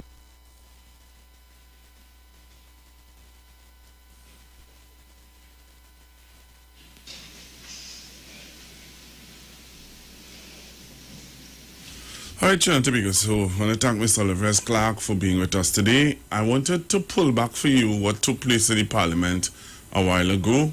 All right, I wanted to pull back for you what took place in the Parliament a while ago. So I'm going straight to it. I have been advised, and it is also my considered view, that the very first stage of this process, that is the proposal of the motion, is purely originating and procedural. The motion with A, full particulars, and B, the required signatures appended, is proposed to the House. This is done by the proposer reading the motion into the records of the House, similar to the reading of a privilege motion. At this stage, the Constitution does not provide expressly or by implication for a debate. Thereafter, the motion progresses through the other 3 stages. The process as set out in the Constitution is pellucid. The next stage is the vote to adopt the motion as proposed in the House of Representatives. This conveys the unequivocal intention of the framers of the Constitution. To seek to compare this motion with a Standing Order 41 motion is misguided. A Standing Order 41 motion, which initiates a debate, is decided by a majority vote in the House. The procedural motion in Section 36 of the Constitution requires only the signatures of at least 1/3 of the membership of the House to advance to the next stage. Surely, the Honorable Leader of the Opposition is not suggesting that the Speaker of the House insert words into the Constitution that are not there. The Leader of the Opposition's letter no one compares. Also seems to suggest that the debate she desires This is a constitutional motion. No one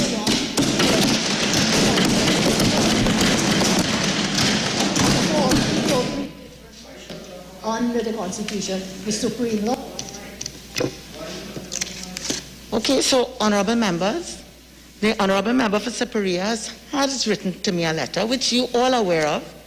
It's been circulated in the traditional and social media, and this is an opportunity to set the record straight for all members and the listening public to get an appreciation of what has guided this process.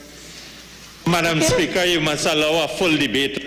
Madam Speaker, is the member for Superior being allowed to reply since you are replying to a formal letter? Will the member for Superior be allowed to reply? Honorable members, and particularly the more seasoned members, are well aware that under the item announcements, a speaker has given rulings, a speaker has responded to correspondences from members.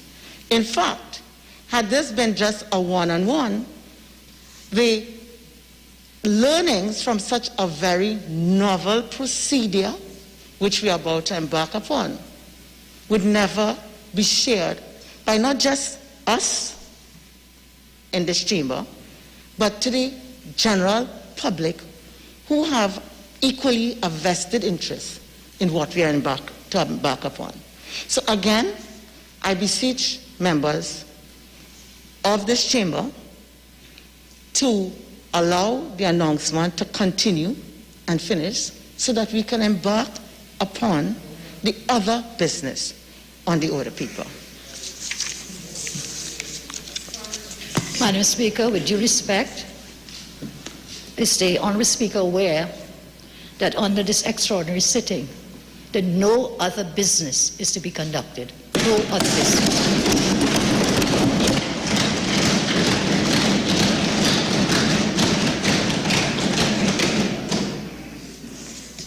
And I am so aware, but we also know prayers and announcements are ordinary business that is allowed under an extraordinary sitting.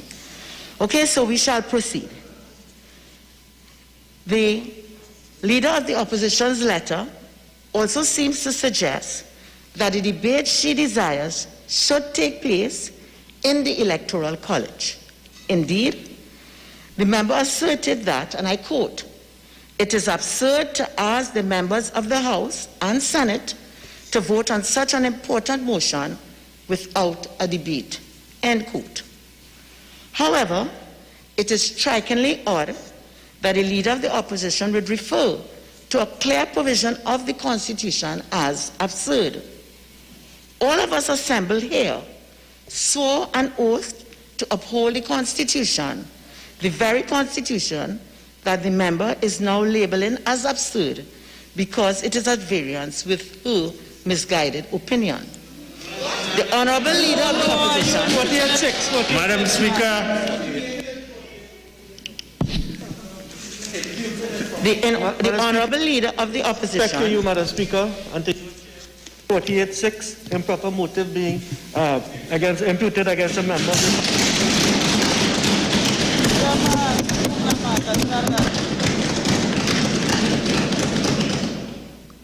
I overrule. It doesn't arise in this circumstance, and therefore we continue. The Honourable Leader of the Opposition... Can I just have one clarification, please, Madam? Is that in the announcement stage, anything can be said about any member of the House?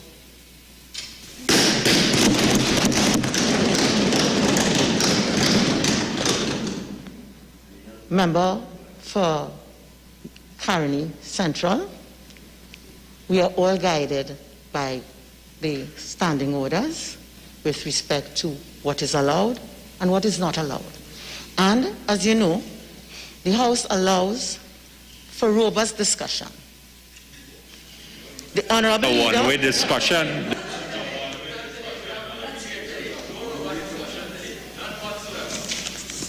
The honorable leader of the opposition is certainly free to hold such a view, but this position is contrary to the provisions of the Constitution. Section 36(1)(c) does not contemplate a debate by the Electoral College at this stage.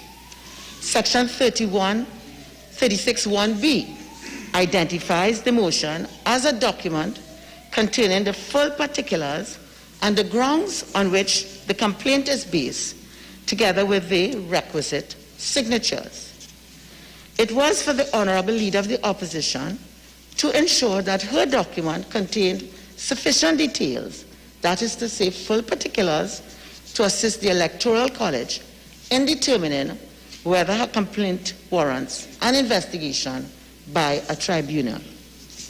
Interestingly, honorable members, the Constitution provides that upon receipt of the report of the tribunal headed by the Chief Justice, the Electoral College, on the summons of the Speaker, considers the report. Honorable members are asked to note the clear distinction in the wording of Section 36(1)(e) of the Constitution.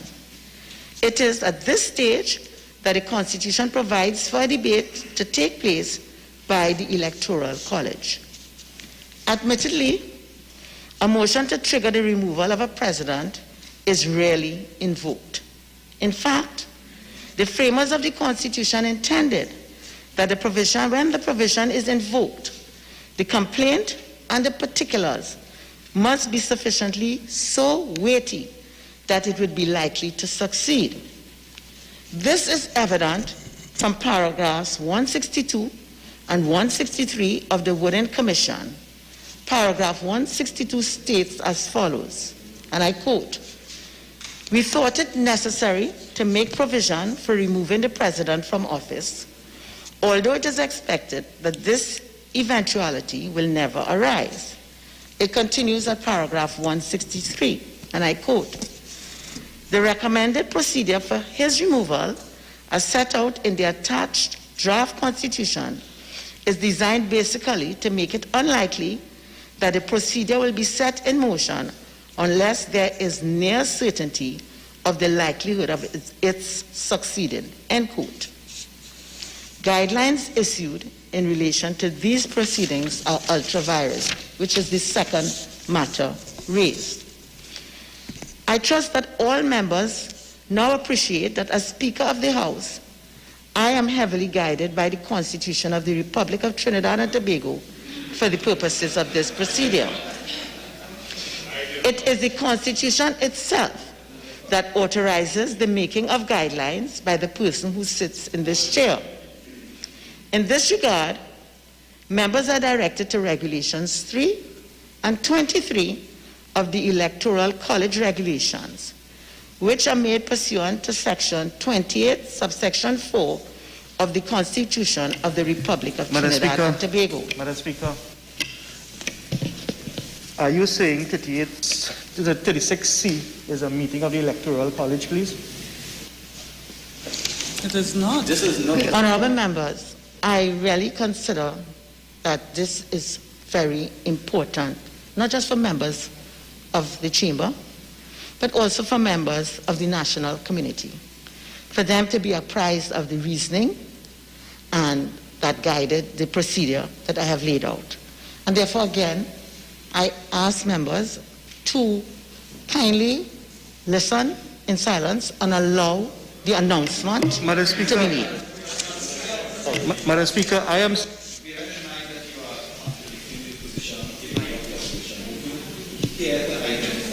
The legal advisors that have advised on this presentation.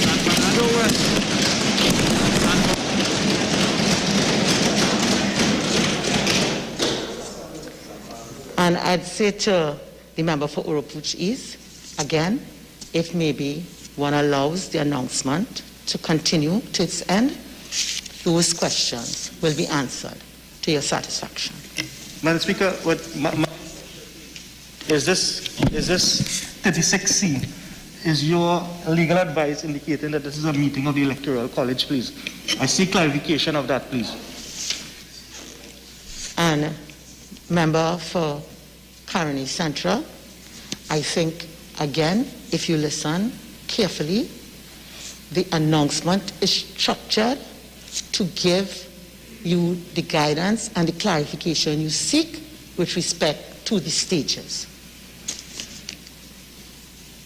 I assure members that in this matter, quite extensive and substantial research has been undertaken by the very experts who have competently guided this chair long before I became its occupant. These experts are in fact the principal advisors on practice and procedure in this part of the Commonwealth. Their research was quite helpful to me, and they directed me to constitutions of Nigeria, Kenya, and several other Commonwealth jurisdictions which utilize similar constitutional language in relation to provisions for the removal of a president. This research, along with the provisions of our Republican Constitution, form the basis of the guidelines for today's proceedings. Accusations of bias. Honorable members, I must express that I'm astounded by the claims of bias made by the Honorable Leader of the Opposition, and even further perplexed by the factors submitted in support of same. I am of the opinion that these issues do not arise. It is absurd to suggest that any or every person who has participated in processes that are not the specific subject of this motion should be disqualified from participating in these proceedings. Many honorable members here have sat in cabinet, have held or currently hold ministerial portfolios, have participated in debates, have asked questions, and filed motions on issues which may be perceived as related, although irrelevant, to this matter. The claim of the Honorable Leader of the Opposition, taken to its logical conclusion, would suggest that even the proposer and the members who signed in support may be perceived as biased and should be disallowed from participating as well. No right-thinking person will see the remotest connection between that 2009 order and the subject matter of the motion at hand. The assertion is absolutely illogical, and I reject it outright. Madam, looking for justification for why you are not recusing yourself.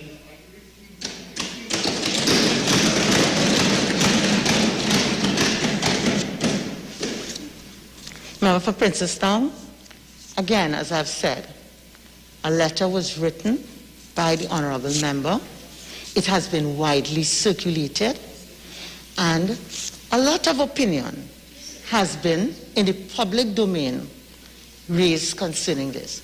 This is the opportunity to advise the members of this House and the members of the public of my response. Madam Speaker, with the greatest of respect, in fact, you are emphasizing the reasons we should have a debate on the motion to further explain all those things in the letter.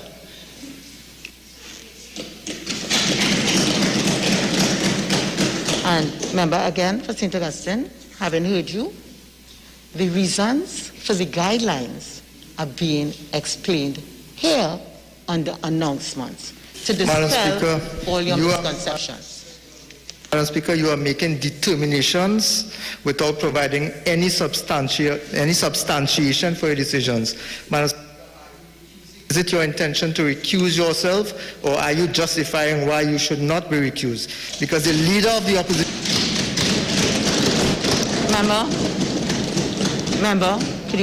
Member, and again, as I've said to all members, if they would allow the announcement to be made, all the matters upon which they seek clarification by intervening would be given. The assertion is absolutely illogical, and I reject it outright. I am obliged to resist the urgings of the Honorable Leader of Opposition that I seek to influence or advise or convince any member of Parliament to refrain from participating in this process, as to do so would be a travesty of the very... Right, Trinidad and Tobago, so we're getting ready to go for the headline news on Street 919 FM. When we come back, we continue to hear and see what's happening in our parliament today. All right, with the impeachment of the president of Trinidad and Tobago. Are not necessarily the views of the management of the Street 919 FM. Looking for a safe and relaxed professional massage therapist and nutritionist? Look no further. Nature's Touch with Empress Judy and Associates offers a natural approach to better health. Treat yourself to a professional massage therapy and nutrition advice in a safe and relaxed atmosphere. Rejuvenate your body, mind, and soul at Nature's Touch Therapy. For an appointment, please call or WhatsApp 1-868-398-8282 or visit our Facebook page. Remember, your health is our responsibility at Nature's Touch. Simpsons Memorial Limited, number 63 Eastern Main Road, Laventille. Internationally accredited funeral directors and embalmers. A full-service funeral home serving families of Trinidad and Tobago and internationally since 1945. At Simpsons Memorial Limited, we serve with dignity in assisting families in honoring the memory of their loved ones. Our services include professional funeral and pre-planning, burials and cremation, custom-built and imported caskets, coffins and cremation trays, cemetery management, limousines, mourners cars, grief counseling, web streaming of funerals, fully air-conditioned chapel with live musical accompaniment, full global shipping and receiving of loved ones. We specialize in facial restorations. Call us anytime, day or night, at 623-8688. That number again is 623-8688. Simpsons Memorial Limited. Superior service, always with excellence. Take me to the king. I don't have much to bring.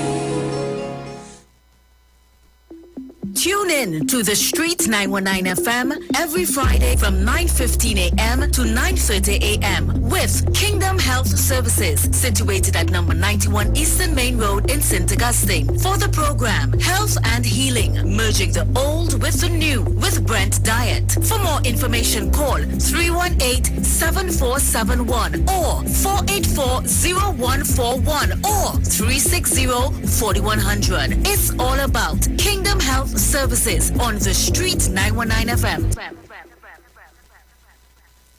Sign up and save with Green Dot. When you subscribe to any of our broadband packages, you get 30% off the installation fee, allowing you to stream your favorite shows on any of your devices. Update your social media accounts and connect with friends and family.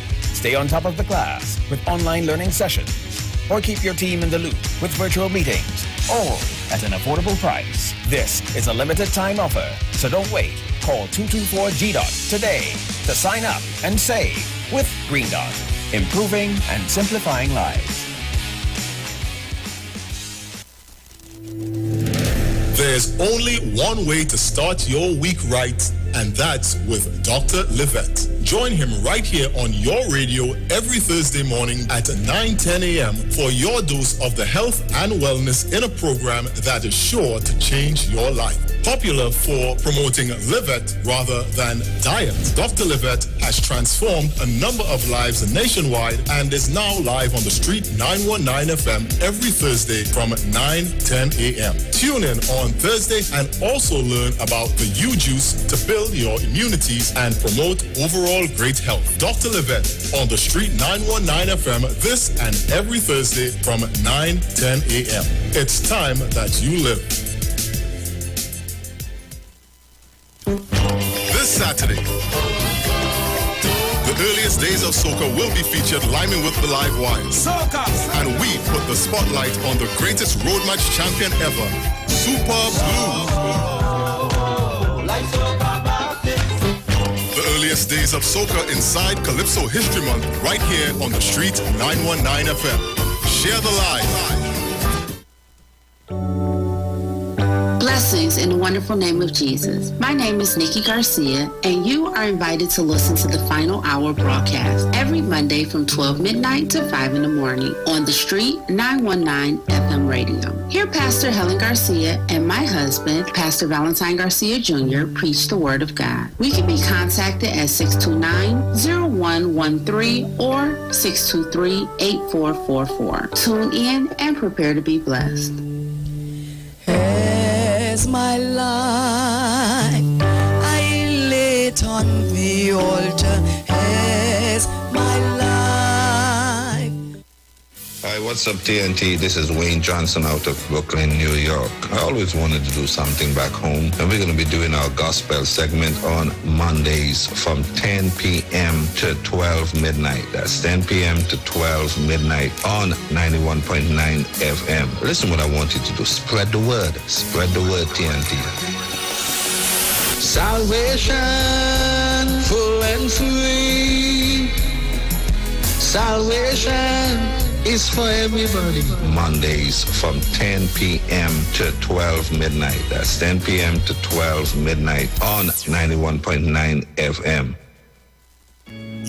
Yo, this is a Big Mike, not the mass man, the health man. Are you one of the 40 million people suffering with joint issues like rheumatoid arthritis or osteoarthritis? Well, you are listening to the right ad. You have the ailment, we have the remedy. Call us now on 288-8301 or 346-2612. Don't forget to tune in right here on the Street 919 FM every Wednesday from 10:05 a.m. Performance, beat all talk. Share the live. Share the live. The Street 919 FM on Facebook and Instagram. Share the live. Iowa George on Instagram. Share the live. Iowa TV and Street TV on YouTube. Share the live. The Street 919 FM. Broadcasting from Trinidad to the world. The Street919FM.com. News from the Street, 919FM.com. Here's what's happening.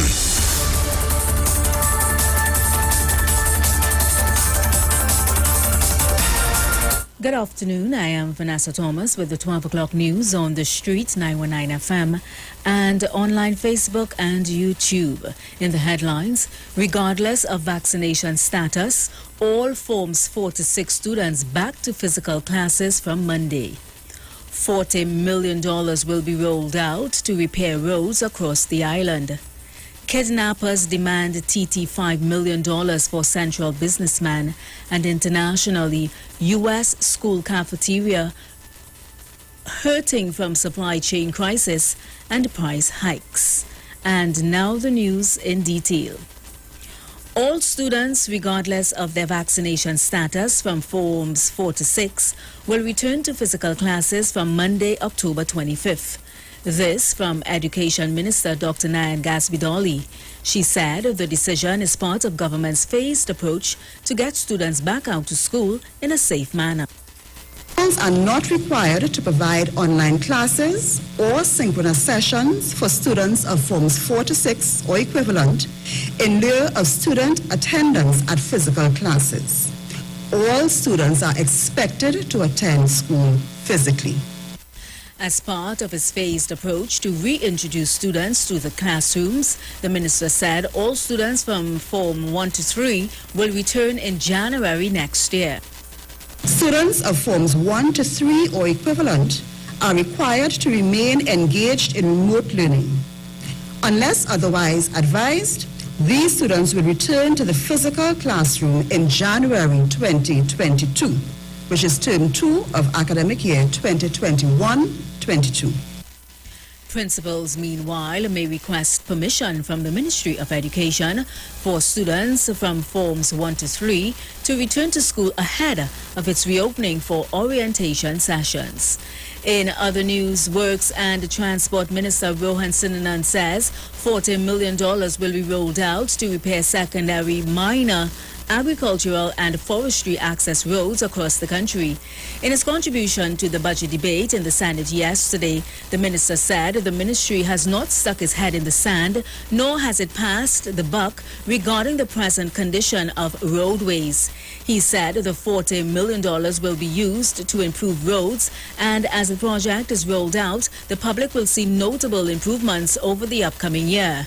Some roads the ministry intends to address in the near future includes Port of Spain, Sackville Street, Independence Square, Sangre Grande, Ramdas Street, Ojo Road, Foster Road and Picton Road, Tacarigua, Trin City Central Road, St. Augustine, Evans Street, Ongoing, Couva, Camden Road, San Fernando, Coffee Street, and Chaguanas, Charleville Connector Road.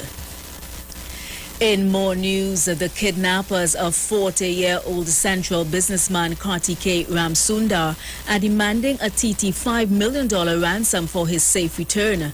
Relatives claim he is being held captive in Venezuela until the ransom is paid.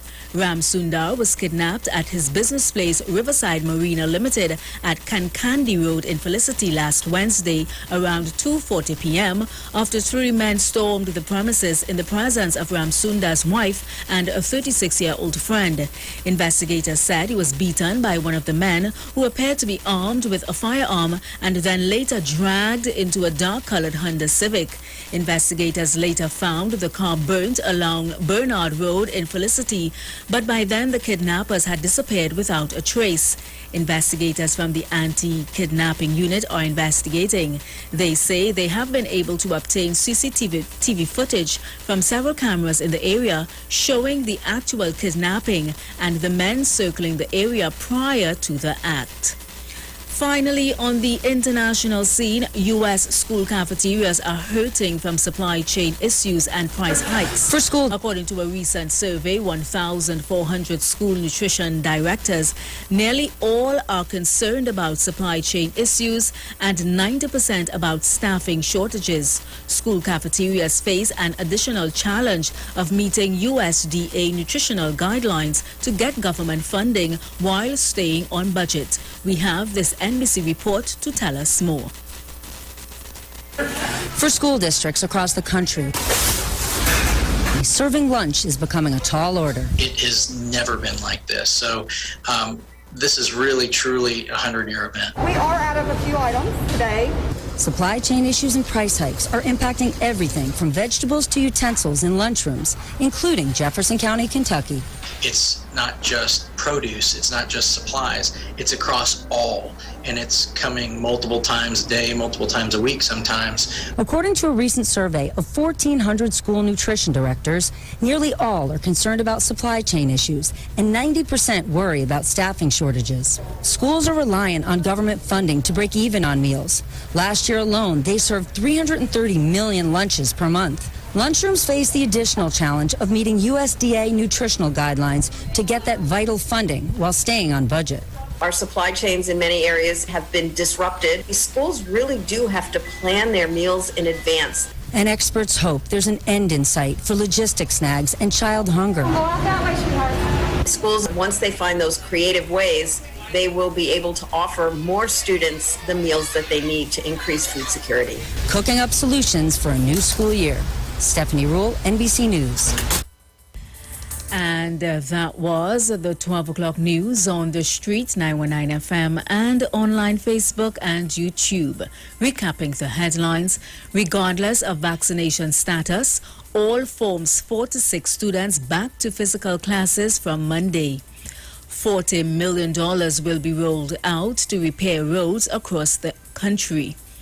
Kidnappers demand $5 million for central businessman, and internationally, U.S. school cafeterias hurting from supply chain crisis and price hikes. Do enjoy your afternoon and continue to be safe. I am Vanessa Thomas.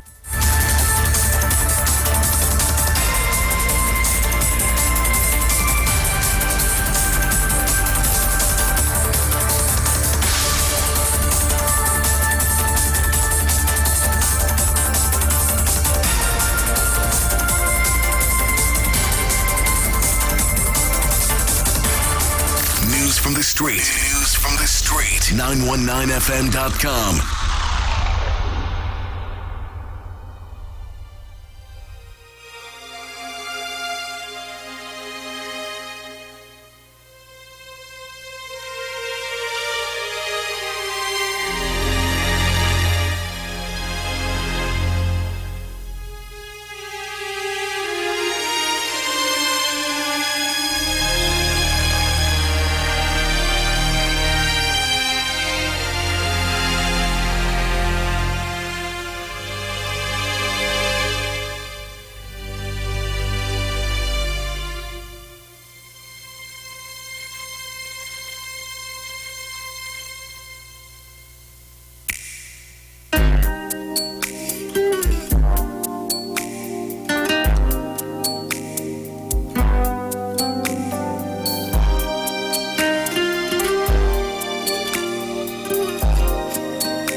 sleeping,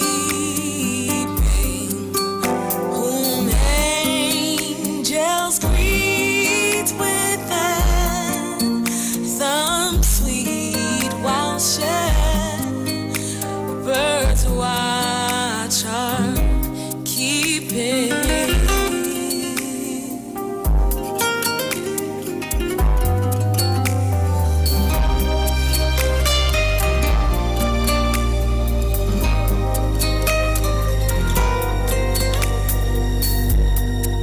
So bring him incense, gold, and myrrh, compelled King to own him, the King of kings. Salvation brings, let loving hearts enthrone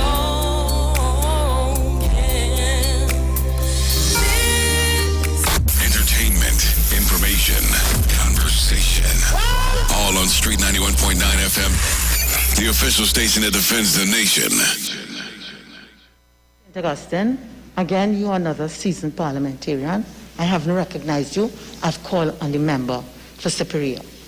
The guidelines which have been circulated since Tuesday are quite clear, and the announcement was intended to give the clarification which you seek.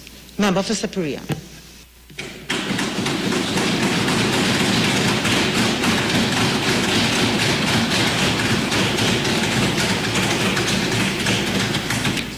Thank you, Madam Speaker, for this opportunity to participate in these Section 36 proceedings under the guidelines unilaterally formulated by your good self. Member.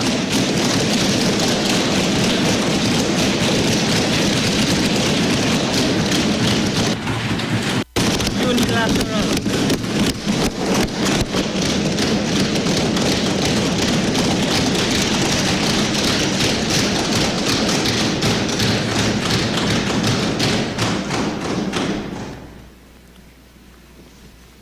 These guidelines seem to have forgotten the origin of the word parliament. Member. They come from the word Member. Member, I'm on my legs.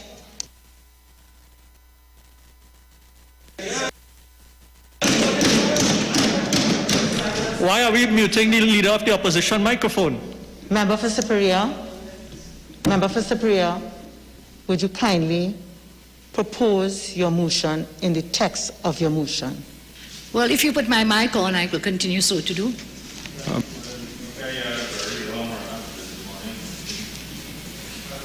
Is this mic now on? Thank you very much, madam. I'm saying these guidelines done by your good self forgets the word parliament, comes from the word parler, to allow for debate. And before I read the motion, I want to say these guidelines are illegal, null and void. Illegal. Illegal.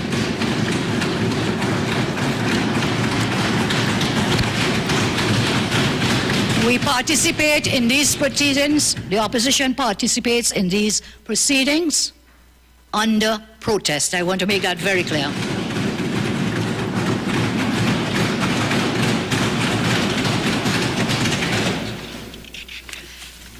The Section 36 motion, madam, reading the procedure that you have provided to us, again unilaterally, I will turn to it now. And I read that motion.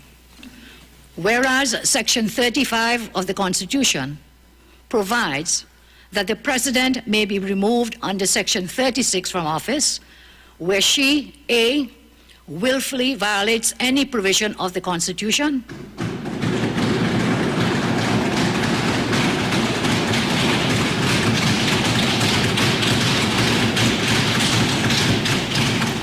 and or B, behaves in such a way as to bring her office into hatred, ridicule,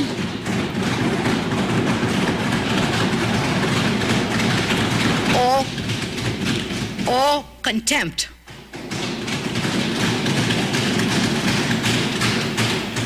and or C, behaves in a way that endangers the security of the state.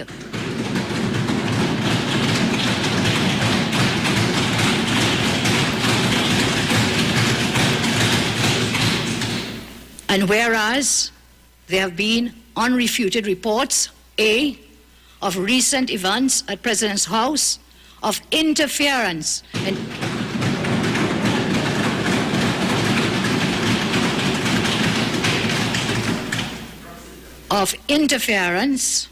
in the selection processes undertaken by the Police Service Commission.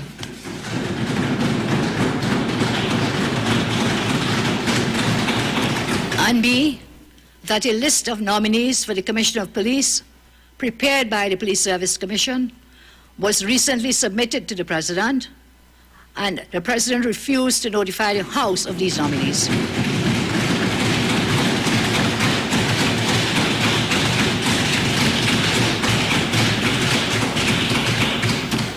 And whereas the President has neglected to publicly address those reports and has otherwise failed to faithfully execute her several duties under the Constitution.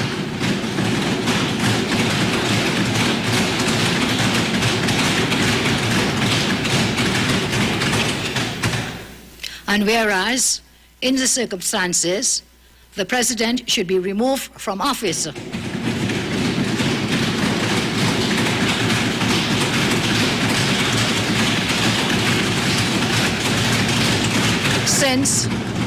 Since she A, willfully violated the provisions of the Constitution securing the independence of the Police Service Commission in the performance of its functions, and also willfully violated Section 123 of the Constitution.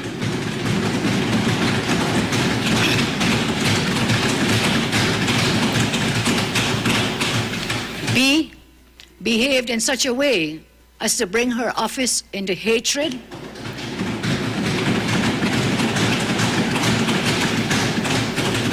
ridicule,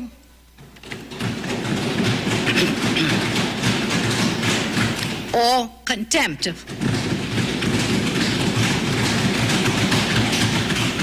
And or facilitating interference with the Police Service Commission.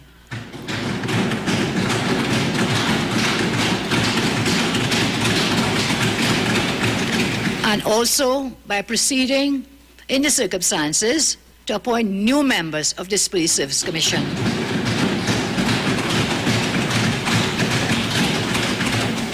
C, behaved in a way that has resulted in the endangerment of the security of the state through her inactions and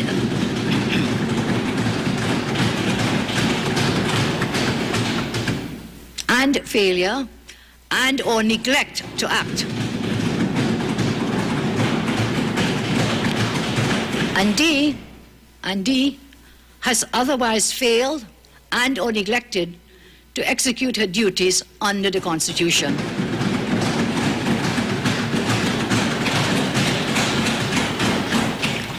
Be it now resolved that pursuant to Section 36 of the Constitution, a tribunal be established to investigate the removal of Her Excellency Paula Mae Weeks, ORTT, from the office of the President. Madam Speaker, I thank you, and I just want to raise under Section 2. Honorable members, Section 36, 1B of the Constitution states, B, the motion states... Madam Speaker, why are you muting the leader? Is it an attempt to silence the opposition? Is the leader of opposition being muted? Madam Speaker, is democracy dead in this parliament?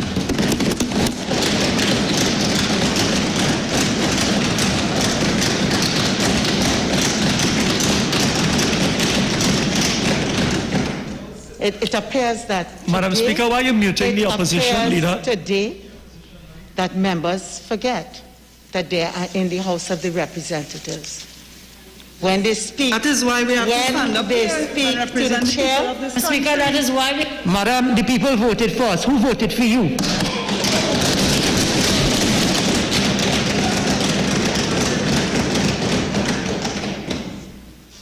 The motion having been read. Madam Speaker, the leader has not completed, not proposing. at this point in time. Madam Speaker, no fair-minded person could say that the leader of the opposition was allowed to complete her motion.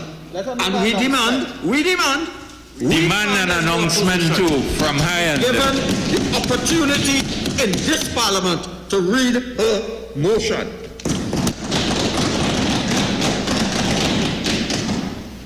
Honorable members, Section 36, 1B of the Constitution states, the motion states with full particulars the grounds on which his removal from office is proposed. All right, so I wanted to, I needed to play that for you guys so that when I go over to the parliament that is happening now, all right, at least you will have an idea of what went on earlier on today.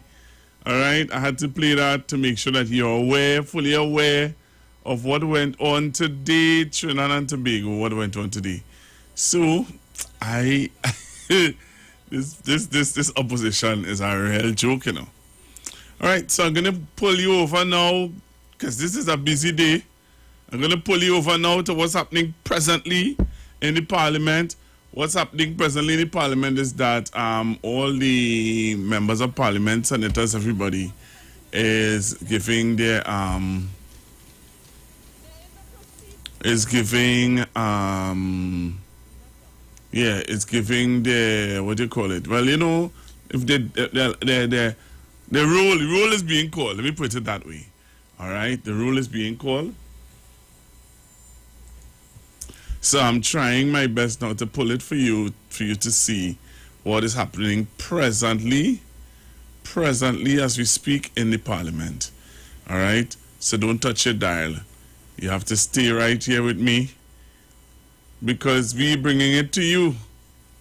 We are bringing it to you live in the parliament. We're bringing it to you live what's happening in the parliament of Trinidad and Tobago. All right, so I'm going to take you now over to what's going on in the parliament of Trinidad and Tobago. Independent senators, and you see these fellas on their face. They're so upset. Look at what's going on. Respectfully. Members, could we please proceed in this important matter? Madam, respectfully, I would like to know on this vote about independence. If independent Senator Sipasad, if this issue involves her sister, should she recuse herself from this?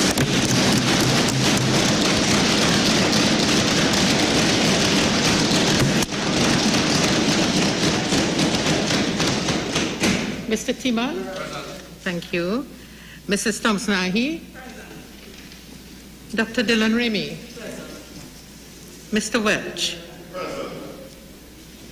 Mrs. Kangaloo? Mrs. Anisette George?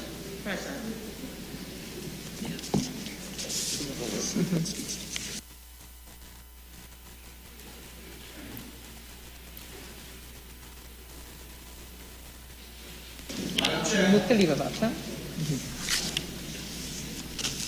Leave of absence. Honorable members, I have received requests to be excused from this meeting of the Electoral College from the following member, Mr. Esmond Ford, MP for Tunapuna. Madam Chair, could I ask if the Leader of the Opposition will have an opportunity to propose and read a motion? Member for Oropouche East, I believe the guidelines have been circulated. They've been clear. You have been present in another place where announcement was provided. Now we may disagree with the procedure, and that has been made very clear. But the procedure has been established by me as Speaker, as provided by the Constitution and the electoral regulations made under the Constitution. So I think one thing we do agree on that this is an important process, and may we proceed. So, may I seek some clarification, please, as we proceed before the vote? You have indicated to us that we're using Section 28 of the Constitution and using Regulation 3 under the rules for Electoral College, Legal Notice 187 of 76. Madam, that provides for a secret ballot. And therefore, I'm asking if we're keeping in accordance with the law, whether we will be allowed to do this by secret ballot. And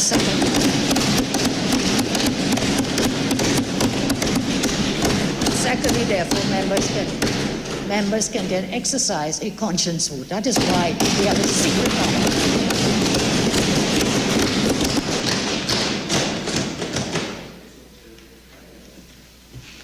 Okay, so honorable members, member for Superior, I think the guidelines are quite clear.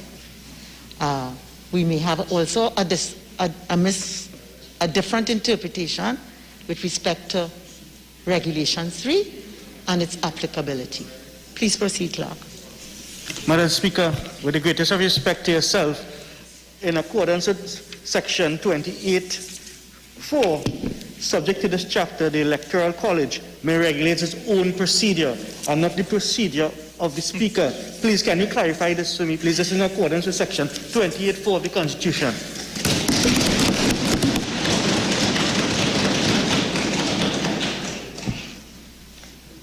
Honorable Member for Caroni Central, it appears that you've only read part of the Constitution. If you look, you would see that the Electoral College has already regulated itself by the electoral regulations made pursuant to the Section 28(4) of the Constitution. In the announcement, in the other place, the appropriate guidance to the two relevant regulations was given. Please proceed. Madam Speaker, respectfully. 187 of 1976, the rules that we are referring to, speaks to a secret ballot, and they relate with respect to election of a speaker. These proceedings are not for the election of a president. So something is wrong there, madam. Something is just not added up. So I seek your clarification again with the greatest of respect. Yes, so honorable member for Superior, as you corrected yourself, the elections rules speak not for the election of a speaker, but the election of a president. My considered view is that the secret ballot, the provision it makes for a secret ballot, refers to, as you correctly said, the election of a president, but where there is a contested election. I'm sure you would agree we're not engaged here in the election of a president. Please proceed, Clerk. Madam Speaker, respectfully, are you mindful of the fact, and I'm speaking here on behalf of some of us present, that if we vote in a particular way, there may be consequences?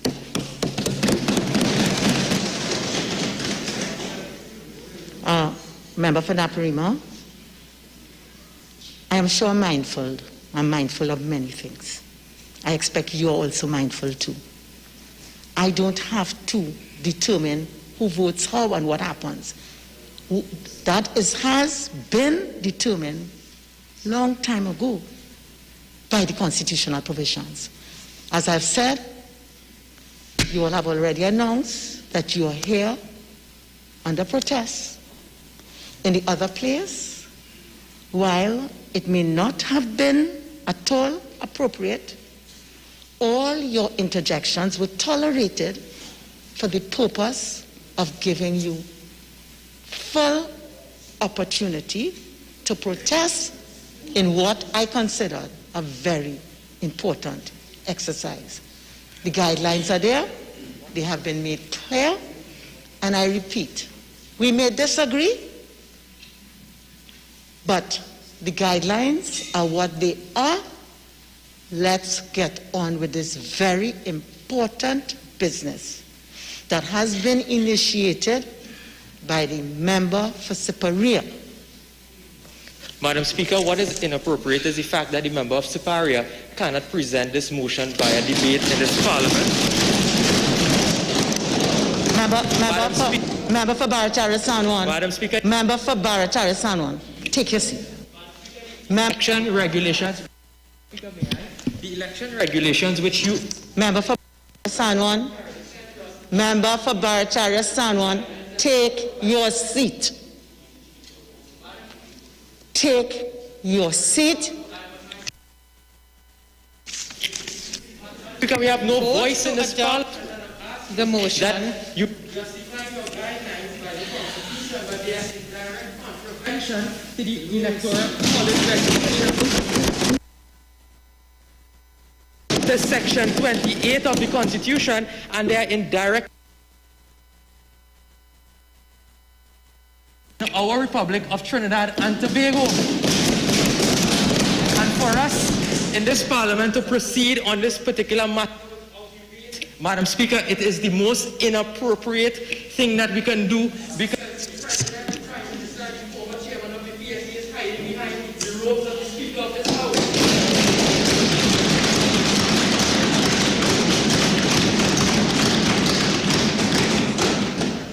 Members of the Electoral College, on Monday, October 18th, 2021, you received a letter from the Clerk of the House and Secretary to the Electoral College containing a motion filed by the Leader of the Opposition and Member for Superior to be proposed in the House of Representatives pursuant to subsection 36(1)(a) of the Constitution of the Republic of Trinidad and Tobago in respect of the procedure for the removal from office of the President.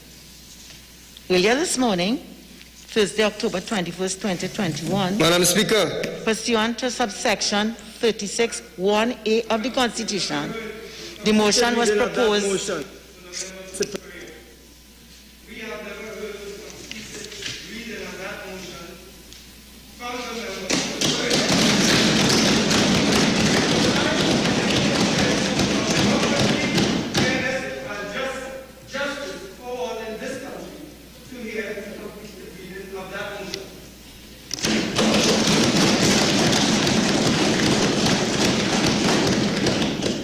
I would like all members to comport themselves in a manner that is befitting the seriousness and the importance of the business that we engaged in. so for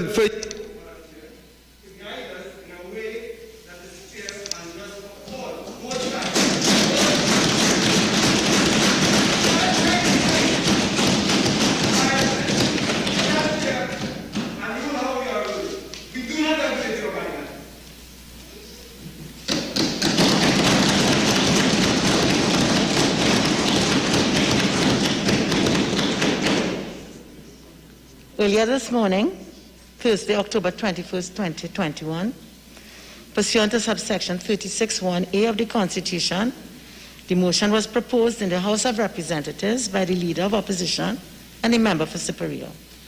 In accordance with subsection 36(1)(b), the motion received the support of not less than 1/3 of the members of the House of Representatives. Now, therefore, as required under subsection 36(1)(c) of the Constitution, the Electoral College has been summoned to vote on the adoption of the motion proposed by the Leader of Opposition and Member of Parliament for Superior and circulated to all members of this college on Monday, October 18, 2021. Against that background, members of the Electoral College, and pursuant to subsection 36(1)(c) of the Constitution of the Republic of Trinidad and Tobago, the question is that a tribunal be established to investigate the removal of Her Excellency Paula Mae Weeks, ORTT, from the office of the President. This question, members, cannot be determined by a collection of voices. In accordance with Section 36(1)(c) of the Constitution, for the adoption, this motion requires a vote of not less than 2/3 of the total membership of the House of Representatives and the Senate assembled together. The clerk will count the votes by roll call. Madam President. Madam President. Whether you can guide us as to whether these proceedings are being recorded by Hansard. Can you advise us?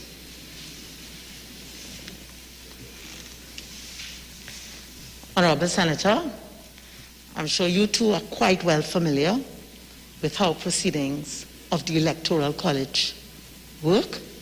And yes, these proceedings are being recorded by Hansard.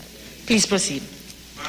Madam Speaker, with due respect, Madam Chairman, we were not as senators this morning, so we do not know the question. We would like other members of the Senate, all of the Senate, to hear the motion. We do not know what we are about to vote on because we were not here.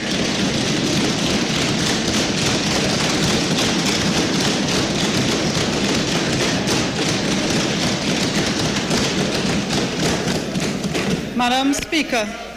I would like a response, and maybe I am talking too because I do not have a mic. I would like to know about what I have to vote on. I was not a privilege to be in the other place. I have not heard the motion. I would like the motion read for the benefit of all honorable senators present so that we can vote properly on what we are hearing.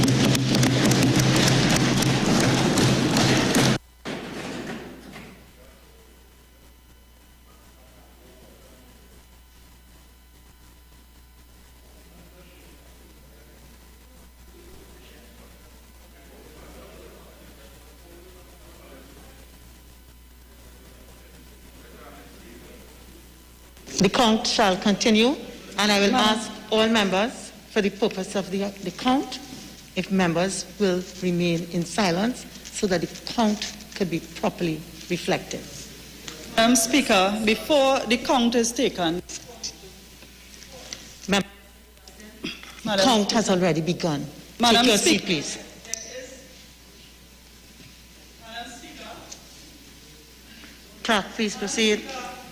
Madam Speaker, my voice is loud enough. There is a critical issue in this House, Madam, that was raised in the House of Representatives. And I would like the mic administrators to stop cutting off the mic and mute the mic.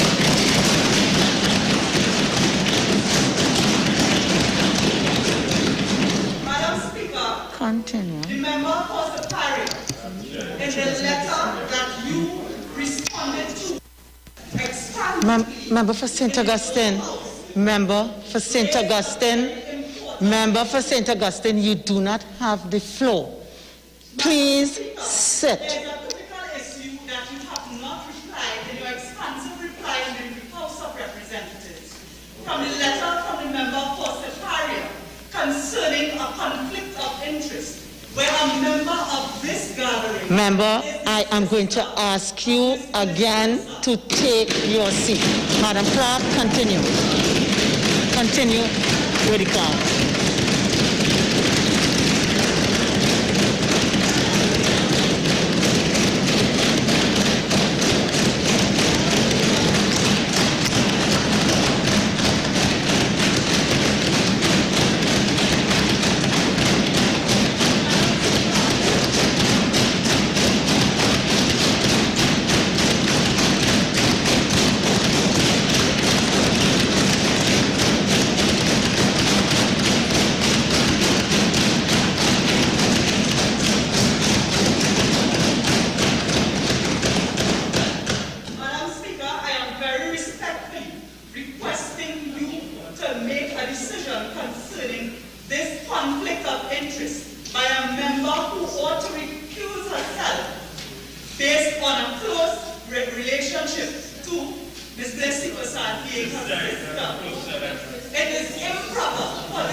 The vote.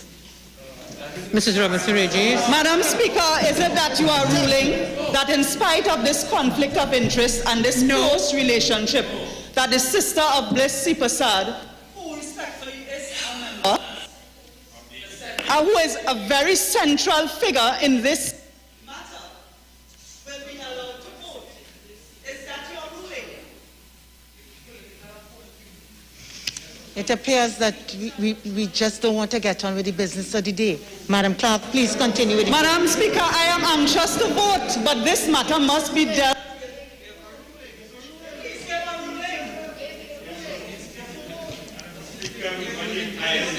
I know. Go on.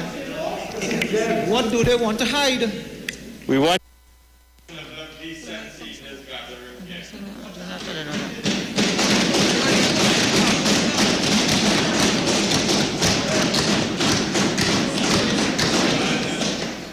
chair of this gathering, are you going to allow Senator Sipasad to participate in a vote?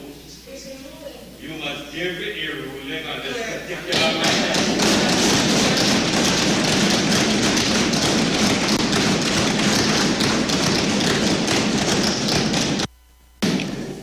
Madam Speaker. Madam, please have your seat.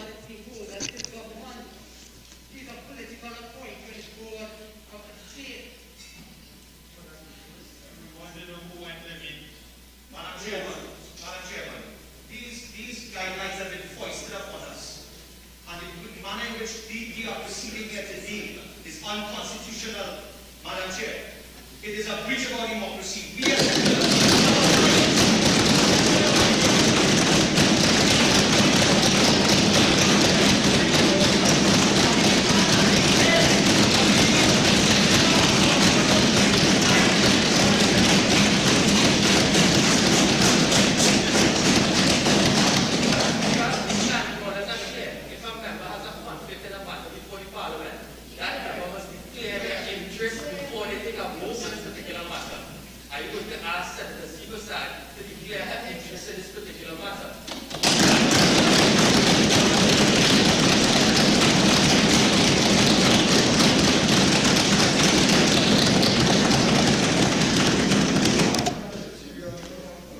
Honorable members, and particularly the members present here who were in the other place, I gave a ruling based on the urgings of the honorable member for Superior concerning that matter. We shall proceed. Mr. Regis. Speaker. That involved the senators. She's not a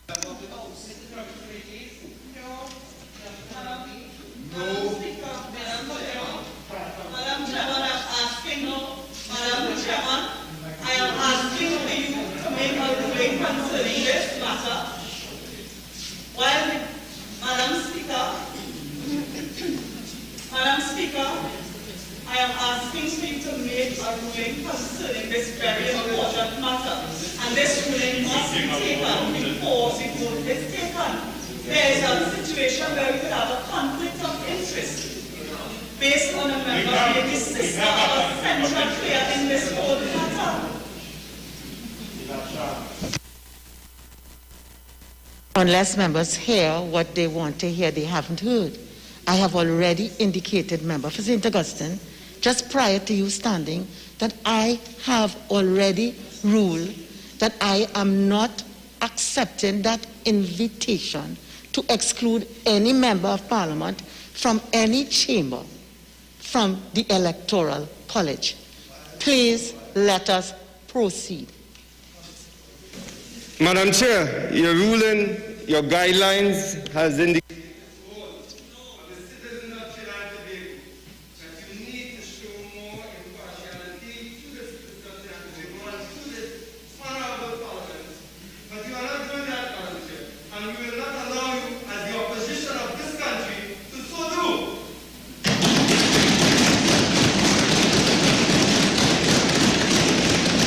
Madam Clerk, continue.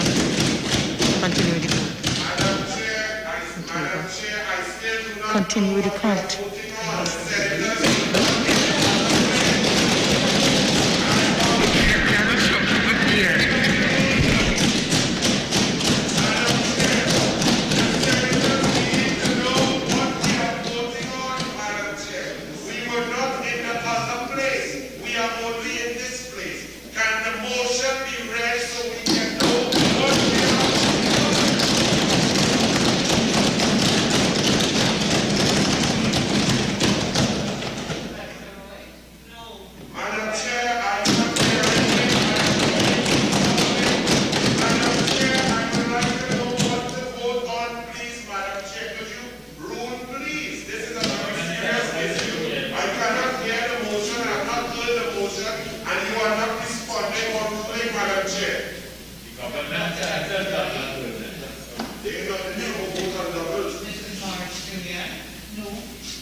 Madam Speaker. No. Madam Speaker. Madam Speaker, before this vote is taken, the member involved should be given an opportunity to declare an interest. Madam Chairman, Madam Speaker, will you allow that to take place? And at what point? We can't take that after the vote is taken. It must be done before. Ms. Cox. Mrs. Sagram Singh Subral. Mrs. Lizana Hussain. Mr. Delhi. Mr. Hines. No. Mr. Diase. No. No. No. No.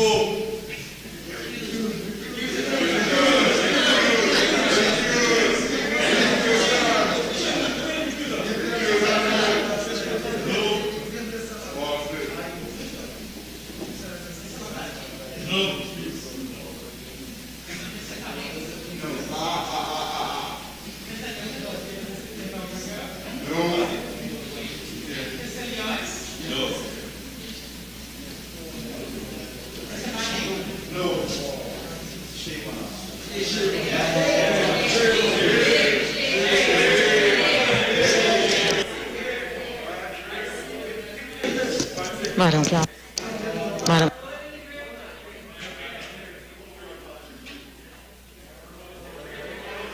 No. No. No.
Go on, maybe not voting.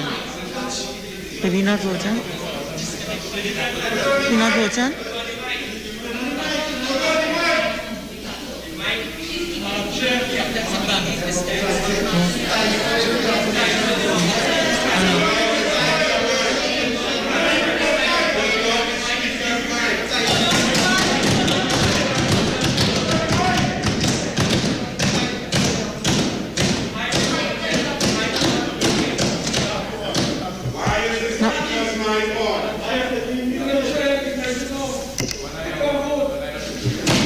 a seat. Have a seat.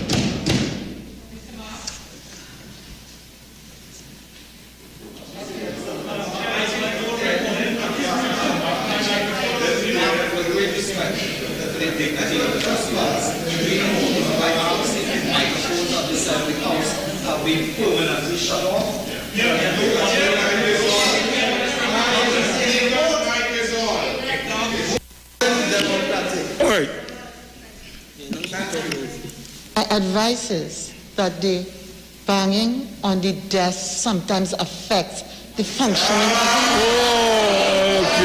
Okay. Yeah. Madam, I did.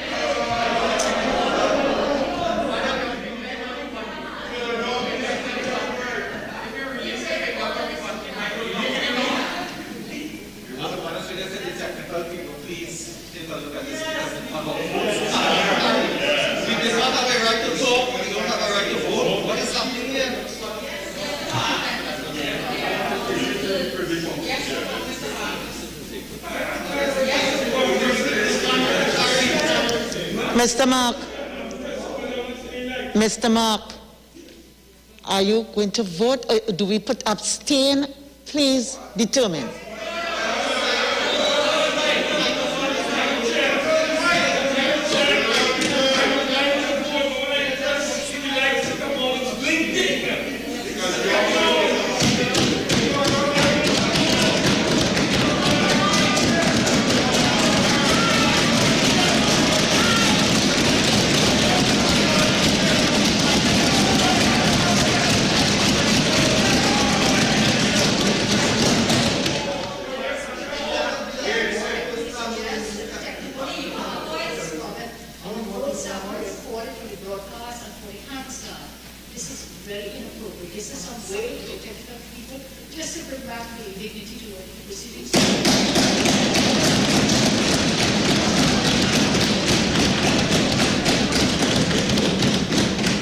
And I assure members their votes are being recorded.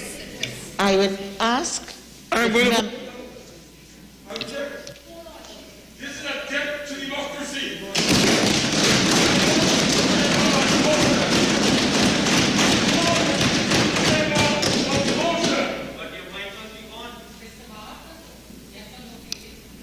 Yes, a debt to democracy.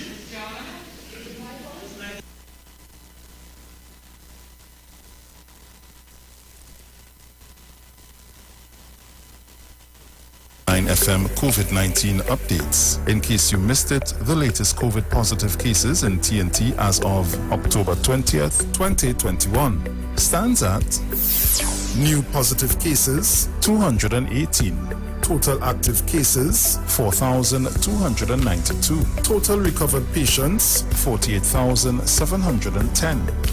Total positive cases for COVID-19 as of March 2020 to present 54,623.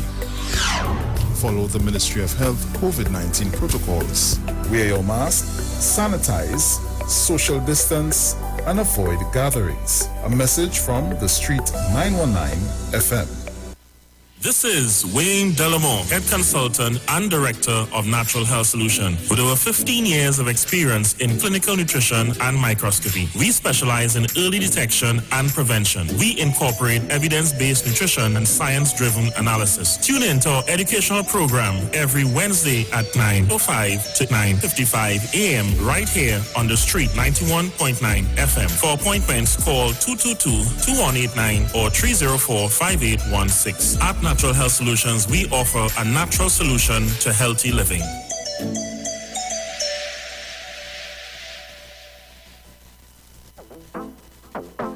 Hi, this is Nikki Crosby with a message for you.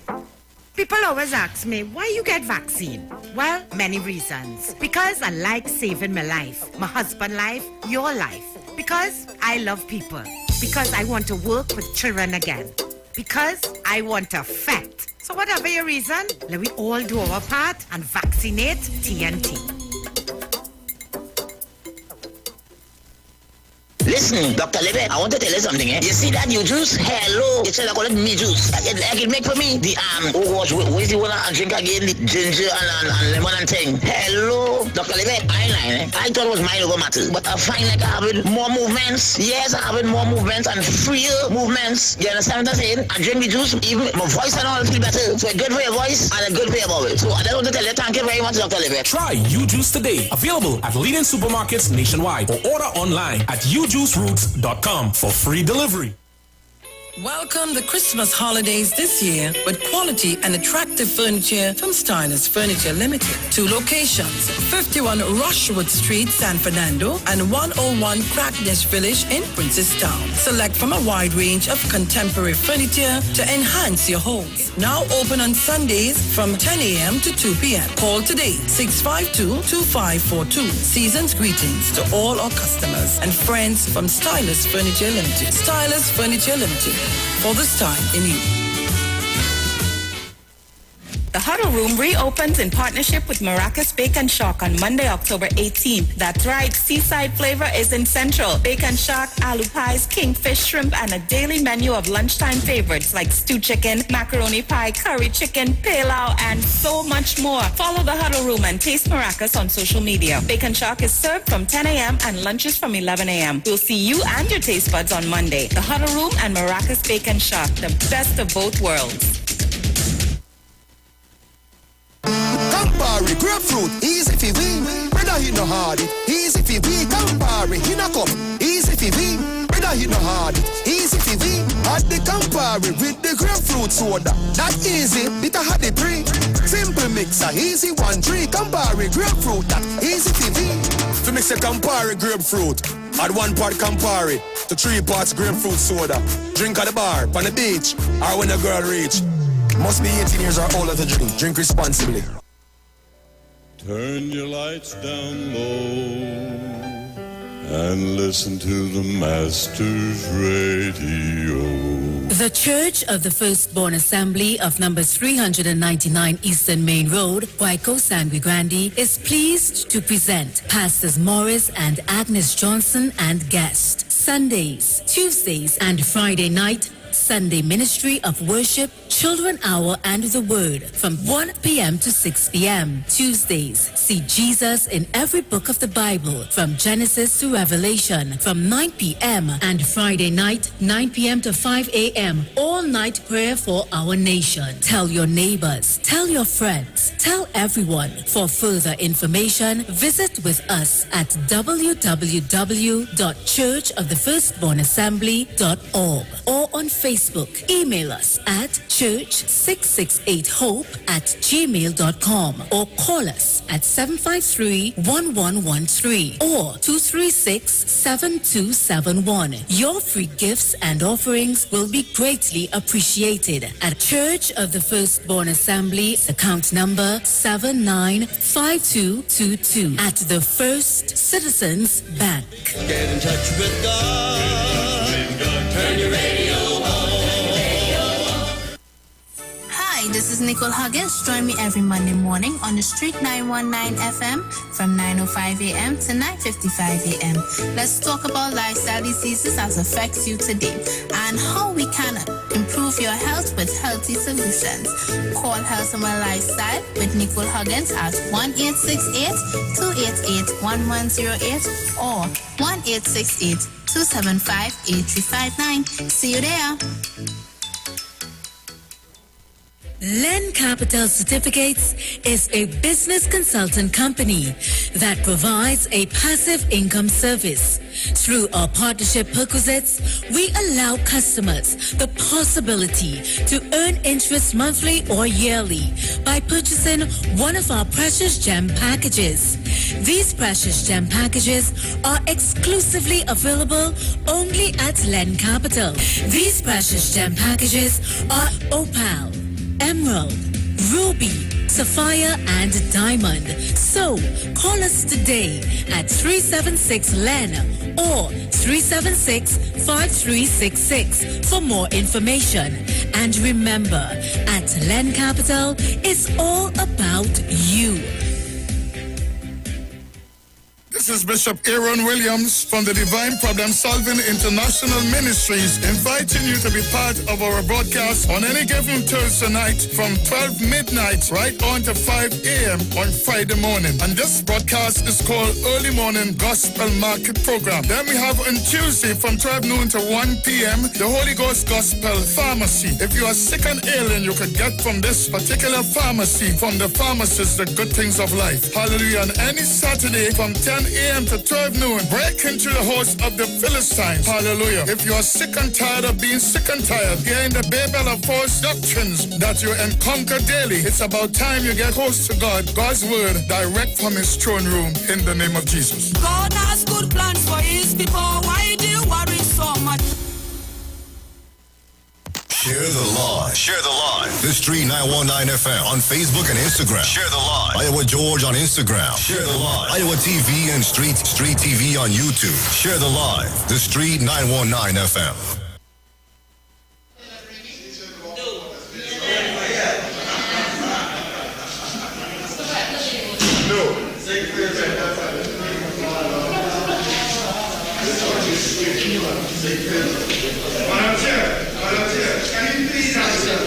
No.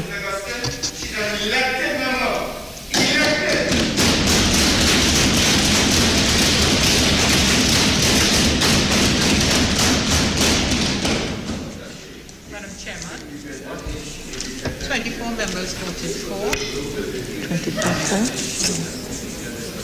24. 7 members. Look, she take up. No members declined to vote.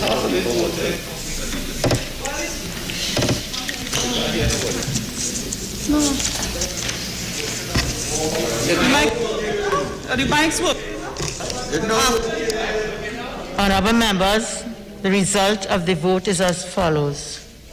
24 members voted for, 47 members voted against, no member declined to vote. The motion is defeated. Honorable members, the question is that the meeting of this electoral college be adjourned sine die. All in favor? Aye. Any against? The ayes have it. This meeting of the electoral college is now adjourned sine die. All right, Trinidad and Tobago. So there you had it. There you had it. I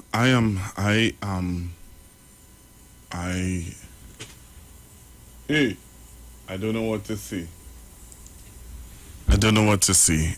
In the sense of, I'm really, I don't know. I'm just going to open up the phone lines. Please be respectful. Please don't put our station in problems. The Electoral College has spoken.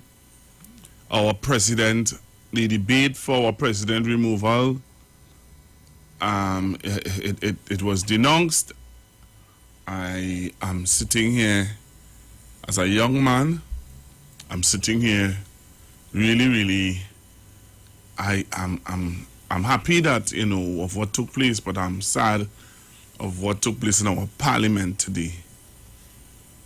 And I think I want to start off our discussion today by playing this song. Bring down the power of love, I say. Bring down the power. The power of love, I say, is the greatest power. Stop hell and damnation. Bring down the power.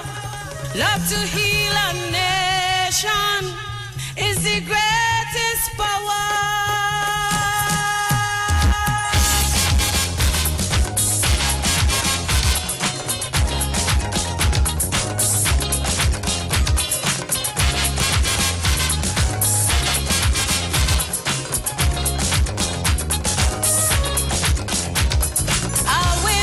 Destruction is blowing over this land. And now the earth is trembling with man's oppression of man. Now the time comes to sit down and rediscover what's life. Show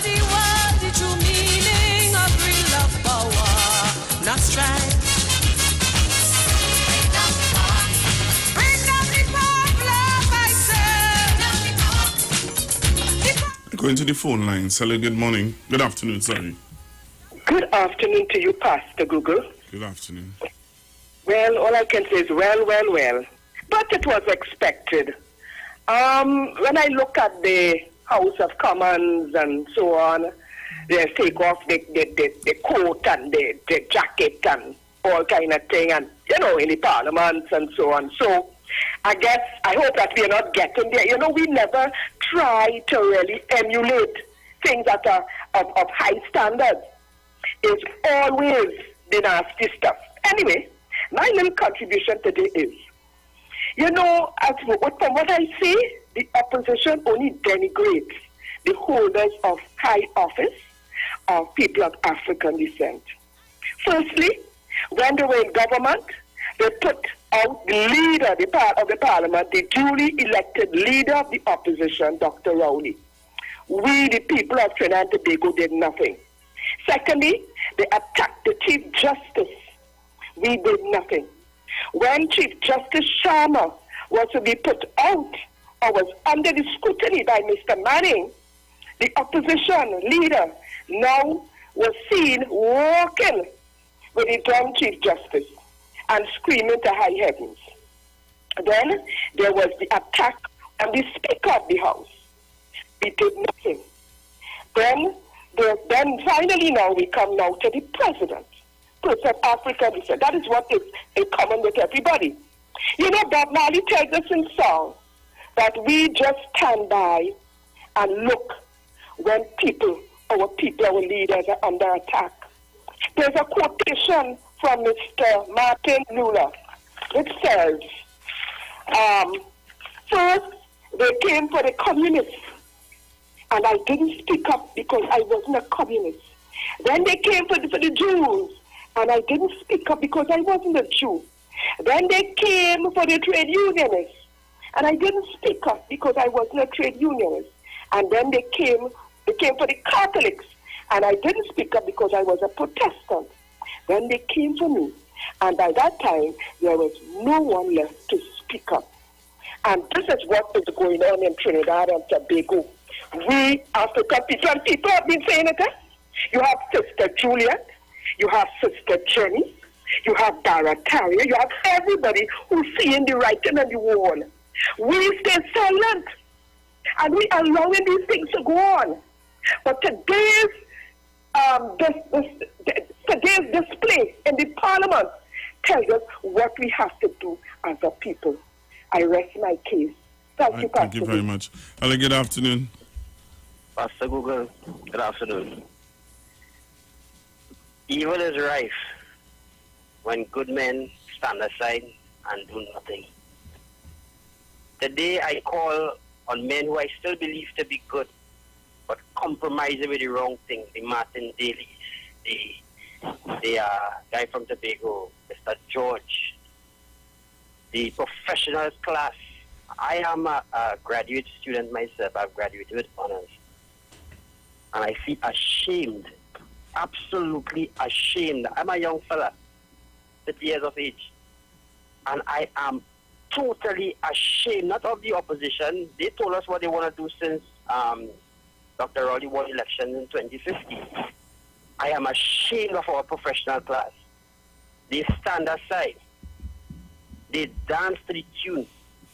They say nothing, while our parliament, what we call the August House, has been ripped down almost to the lowest level I have ever seen in the Caribbean and probably in the Commonwealth.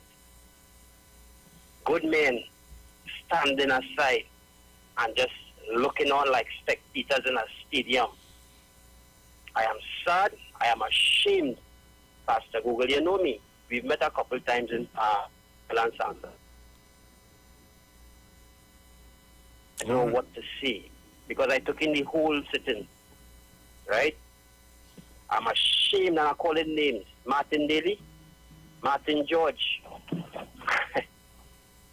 I go on Pastor Google because I don't know what to say again. Have a wonderful day and reach down to Pleasantville safe. Thank you very much. Hello, good afternoon. Hello, good afternoon, Pastor Google. Good afternoon. What is Well, I agree with the caller before me. Totally, 100%. But I'm saying, I'm a young man. And if I, for some strange, bizarre reason, had any thought or anything, or any probably thought in my mind to say, like, let me give you a chance. You see there?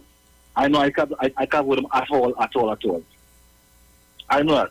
Just by what I saw the whole thing. So nobody can tell me nothing. I saw the whole thing. The miracle edit. Nobody can cut nothing. I saw everything. I saw the whole thing. So if I was even thinking of voting, you see, anytime in the future, I know that can happen. Because they know for a fact that they want to go to win that motion. They came there to embarrass you, man. And because they couldn't get to embarrass you, man, they act like a bunch of little children, all of them train tantrum. And you want me, as a respectable young man, to put them in office. That behavior of a government in waiting. This lady have no control over nobody. You have them people get on who, like my children get on so. It's like one of them little white children, when they get chocolate, but then when they go and roll and cry and ball, just so them getting on. And you expect me to put them in the high office of my land? I don't know if them really serious. They don't expect to go to the table and see us after today. Pastor Google are going to get somebody a chance. Hello, good afternoon. Afternoon, Pastor Google. Hi. God blessing upon your life and that of your viewers and listeners.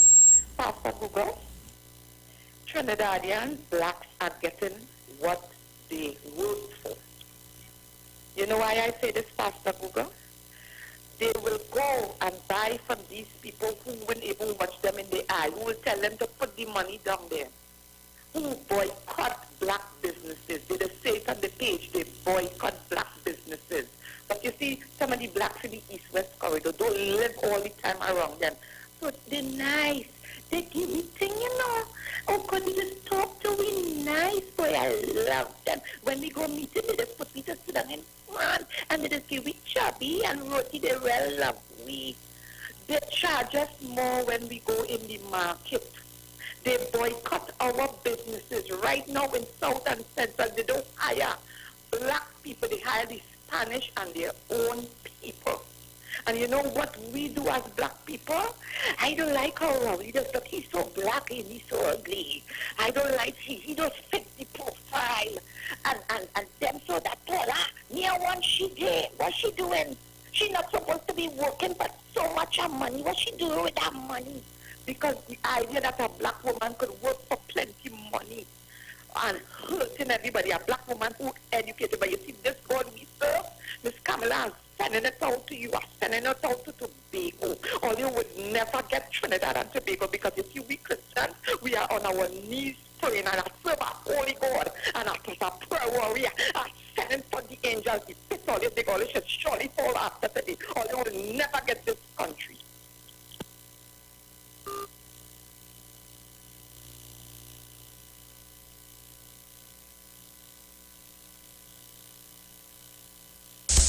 Sufferers don't care who migrate from where or who living in who pay. Sufferers don't care who from country. Hello, good afternoon. Good afternoon, Pastor Google. Pastor Google, you hear me? Go ahead, Uncle Sterling. Nice. Peace and blessings. Greetings still. Pastor Google, I hear you know, and I really can't put together what is going on in this country, you know, Pastor Google. Pastor Google, I can't put together what's going on in this nation, you know. Pastor Google, you ever went in these places where there's house dogs and things? These people get on like a bunch of chihuahua in the Parliament of Trinidad and Tobago, you know. I watching here and the Speaker of the House. I thought the woman on the left-hand side of the Speaker was the Speaker of the House of Trinidad and Tobago. Pastor Google, what is really going down in Trinidad and Tobago? These are the people we want to put to govern a nation like Trinidad and Tobago. How these people going and talk? So they believe that people from foreign, from on the outside, at Trinidad and Tobago, ain't watching what's taking place in Trinidad and Tobago. These people can go and sit down and speak to people beyond Trinidad and Tobago concerning Trinidad and Tobago, Pastor Google. Pastor Google, I know we are saying here was some stupid. It was some real stupid, Pastor Google. You hear? But in this time, pandemic or no pandemic, I feel the whole of Trinidad and Tobago is supposed to get in front of the parliament and make sure these people leave the parliament at Trinidad and Tobago, Pastor Google. These people making no sense in the parliament and especially among the citizens at Trinidad and Tobago. Look, Pastor Google, thanks for the timing, Big Brother, thanks for the timing, Big Brother, thanks for the timing, and you just take care of it, please, thanks for the timing. All right, Uncle Sterling, don't let them upset you. Don't let them upset you, Uncle Sterling, please. And that is what I wanted to make sure, you know. There are people who will allow this to affect them, because it's our nation we're looking at, and there are people who are trying their best to destroy this country. I got a voice note from a young lady. I want to play that voice note. Google, good evening. Google, as a young person in this country, that was so distasteful, shameless, everything. Lord Jesus, help us. Help us. What an opposition we have in this country. I am so ashamed. Well, I hear you, and my thing is, people are saying that this is the last name. Me again. I forget to mention that these people, I was so appalled, I was ashamed, I was disappointed. It was so ridiculous the way they behaved.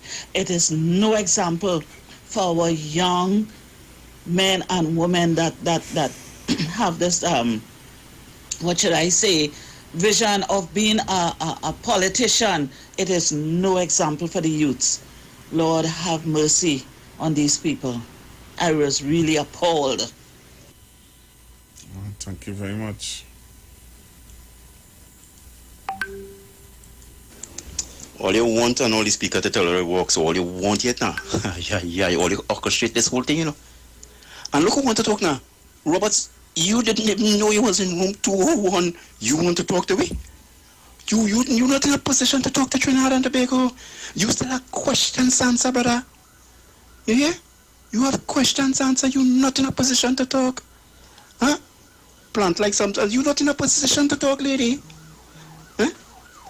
But it's cases, citizens that coming up. It's cases they want to unsettle the country. They want to unsettle the nation.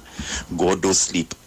All you say, all you just pray. God go deal with all you. God go whip all you. All you're fighting the wrong fight. You understand? All you're fighting the wrong fight. Vengeance is not the Prime Minister or the President, you know. Vengeance belongs to the Lord and he go deal with all your party. I locked on listening, brother Google.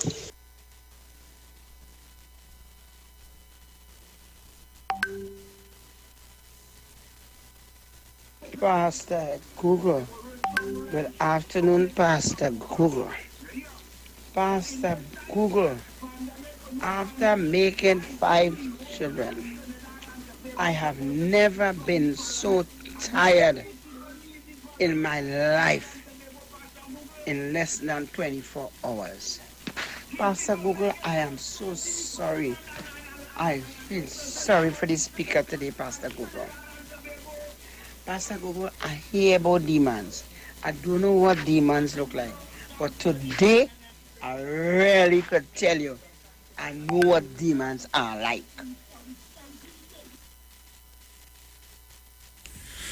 Ah, boy, I don't know. I'm waiting to bring in the press conference from the Prime Minister. The Prime Minister of Trinidad and Tobago, the Honorable Dr. Keith Christopher Rowley, is hosting a press conference in a little bit. And I want to bring it for you. All right. Hello, good afternoon. Good afternoon, Pastor Google. Pastor Google, am I surprised?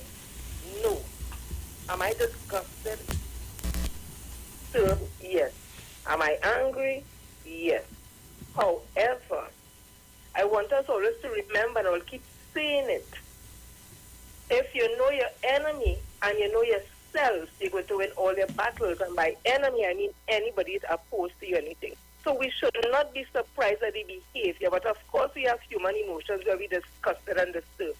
So I'm going to ask my African brothers and sisters and my Indian brothers and sisters who want to see unity in this country. Where do we go from here? Are you still going to call on all radio stations and talk about the matter of the country? Are you still going to call on the radio station and say, I support Kamla Prasad Bisesa? Are you going to still call on the radio and say, I don't like Dr. Rowley? I don't like this one, I don't like that one? Or are we going to sit down and take stock of where we are as a country, a young independent country, a young republic country, and say this behavior is unacceptable, and it does not mind which side of the fence I'm on, whether on it or off it, we're not going to take this in our society. Are we going to sit down and do that and have an open and frank discussion about race relations? Because this only happened, in my opinion, as I leave, because the president is an African woman. The Prime Minister is an African man. The Chief Justice is an African man. The DPP is an African man. I could go down the list, because had it been, in my opinion, those persons of Indian descent, you would have never seen that behavior. And I listened exactly to what the Minister of Works would have said. And I understand the situation that they are put in. Because if they stand with the PNM, it's looking like if the people telling them, what happened? You're standing with them African against me. And they're just trying to do the best for this country. So I'm asking Mr. Sinanan, Minister Sinan, all those who have Indianness in the PNM party, what are we going to do? What are we going to do? Pastor, we will reach home safely. Thank you very much. Thank you very, very much. I'm going to the phone lines again. Hello, good afternoon. Let me say good afternoon to you, Pastor Google. Good afternoon, sir. Are you hearing me? Loud and clear. Yeah. Pastor Google, I want to say that it's a disaster what take place here this morning at our great and honorable parliament. Pastor Google, today young people are feeling shame. When you go on social media, they was asking if that was the market, if that was the central market, if that was the labas. By how the opposition behave. The opposition behaves like a mob. The opposition behaves like gangsters. They are like bad boys and bad girls in the parliament. The opposition behave like terrorists in the parliament. They behave like Donald Trump. They behave. The opposition and them couldn't wait. All the speaker was asking. This is just an announcement. Let me read out the announcement first before all your speech. But oh my gosh, who the speaker to say that? Who the speaker to say that? Just an announcement. Pastor Google, they live in the speaker. I am so sad to see today that our parliament was mobbed by political gangsters. Our parliament was mobbed by political terrorists. Our parliament was mobbed by political gangsters and killers in our country. I couldn't believe, Pastor Google, to see how the opposition and they behave in a place like where we make our laws. They push the speaker. I want to thank the speaker. You stay calm. They push you. See, I had to go. The Prime Minister giving an address. Let me go to him. Oh my gosh, Pastor Google, thank the you. opposition You're leader, wicked all cabinet. 19 of us will be debating the conduct of the president, and that will extract the kernels of truth. That is what happened in the parliament today. And that disgraceful conduct you saw in the parliament today, let me tell you where that came from. This is a copy of the Constitution. And I want you all to bear in mind that at the very start of all of this, it was an issue about the Constitution not being followed. Remember that? The Constitution was not followed, and the Prime Minister was accused, the President was accused, the Service Commission was accused, and the Service Commission was accused, and others were accused that the Constitution, this sacred document, was not followed. Let me take you to section 36 and permit me a minute of your time to read it for you, for the benefit of those who saw that disgraceful conduct today. Section 36 on page 34 of this Constitution says, procedure for removal from office. And it's talking about the president.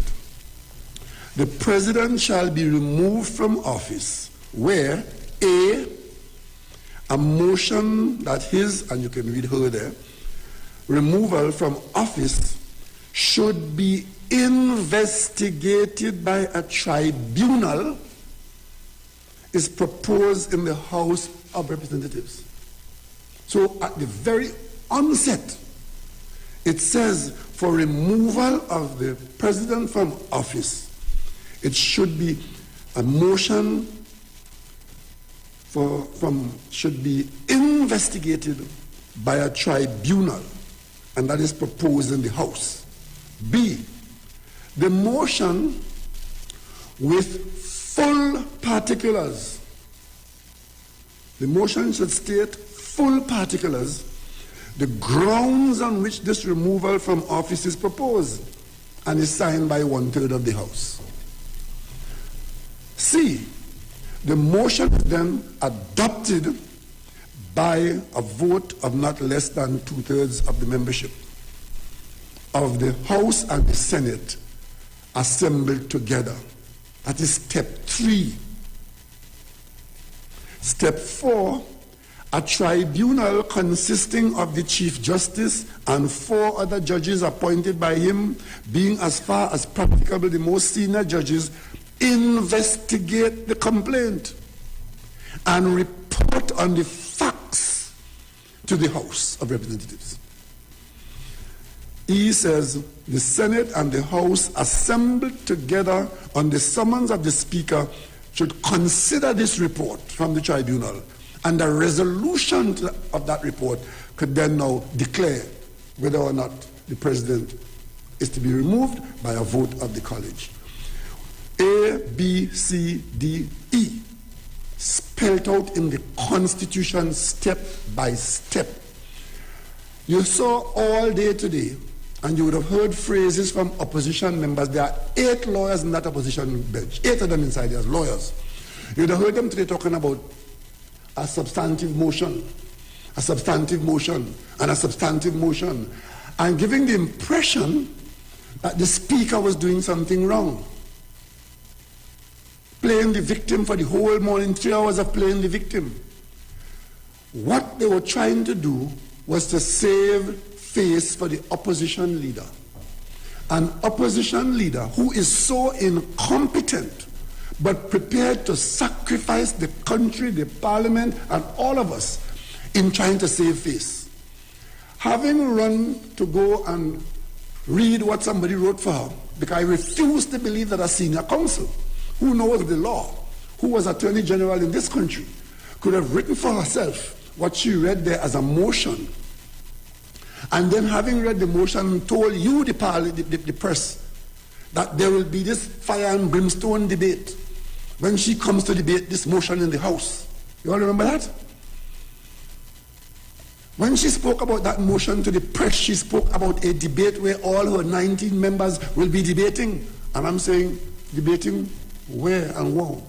Because the Constitution specifically says how you go about step by step in seeking to impeach the president. It says that you put a motion and the motion must have full particulars. That means when she prepared the motion to go to the speaker, she could have written 200 pages if she wished. She could have quoted every court case that had to do. She could have taken 5 hours to put the motion there. But it is the motion that you put to the speaker that is going to be put to the House for a vote as to whether a tribunal should be set up. And no amount of jumping up and down by the tall lady and the loud man could change the law in the Constitution. You saw them today jumping up and down to try to prevent the Parliament from proceeding along the lines of the Constitution and saying, shamelessly saying, in a situation that was started by a requirement to follow the Constitution, saying, well, in this matter of the motion that the opposition leader wrote a 1-page, and then try to go after and expand the motion, even though it's 1 page she put to the House, and is therefore confined to what she put to the Speaker. They're saying, well, the matter is so important, and we came to debate. Let us bypass constitutional arrangements and have a debate on this matter. What they were asking today for the House to do is to bypass the stepped provisions of the Constitution and have a debate because the opposition leader promised you, the media, a debate. Turned out that she did not know the law, or she didn't read the law. She didn't put a motion there that had full particulars and wanted to rectify that by disregarding the Constitution. So it's quite all right, according to them today, to disregard these provisions of the Constitution. But they spend the last 3 weeks surmising and speculating that something dreadful had happened at President's house because somebody, named or unnamed, had not followed the Constitution. You understand? And of course, I as Prime Minister and my government, we are being accused of being the worst. I'm a dictator. Democracy has died. It is because they thought democracy died. All of them come in the black suit today to bury democracy and bury the country today. Because democracy had died. Let me ask you all something. All of you members of the media. There are 6 service commissions in this country. 6. Let me read them out for you. The Judicial and Legal Services Commission. That's 1. Then there are 3 service commissions that deal with, under the Public Service Commission, the Civil Service. Public Service Commission deals with the Civil Service, the Fire Service, and the Prison Service. That's 4 of them. 5, the Police Service Commission. And 6, the Teaching Service Commission. These are the independent commissions in Trinidad and Tobago. I have led a government in this country for 6 years. I have been Prime Minister for 6 years. Except for this Kankatang that has just been created by the opposition and friends of theirs. Do you know of a single instance in the 6-year life of this government, 2 administrations, 5 years first, and we just finished 1 year of the second term? Do you know of a single instance, can you point to a single instance where the government that I lead had a single issue with anybody in any of those 5 other commissions? Tell me. With all this dictatorship they're talking about and the government abusing service commissions, do you know of a single instance where there was a government member, government minister or prime minister who had an issue of any kind with the Teaching Service Commission, with the Prison Service, the Fire Service, the Civil Service, or the Judicial and Legal Service Commission? So clearly, they couldn't be talking about Trinidad and Tobago. And interestingly enough, the one commission where there's an issue is an issue where if the government wanted to get rid of a commissioner of police, all we have to do is wait until his name comes to the Parliament and vote no. And if you had any concerns that a government in Trinidad and Tobago, a PNM government, did not have the testicular fortitude to make that kind of vote. You were not here when this government voted yes to a minister from another government who was going through the process as an applicant for a job as Commissioner of Police, and we voted yes. So if you could have voted yes then to make a person a Commissioner of Police, what would have stood in the way of us voting no for the person not to be Commissioner of Police?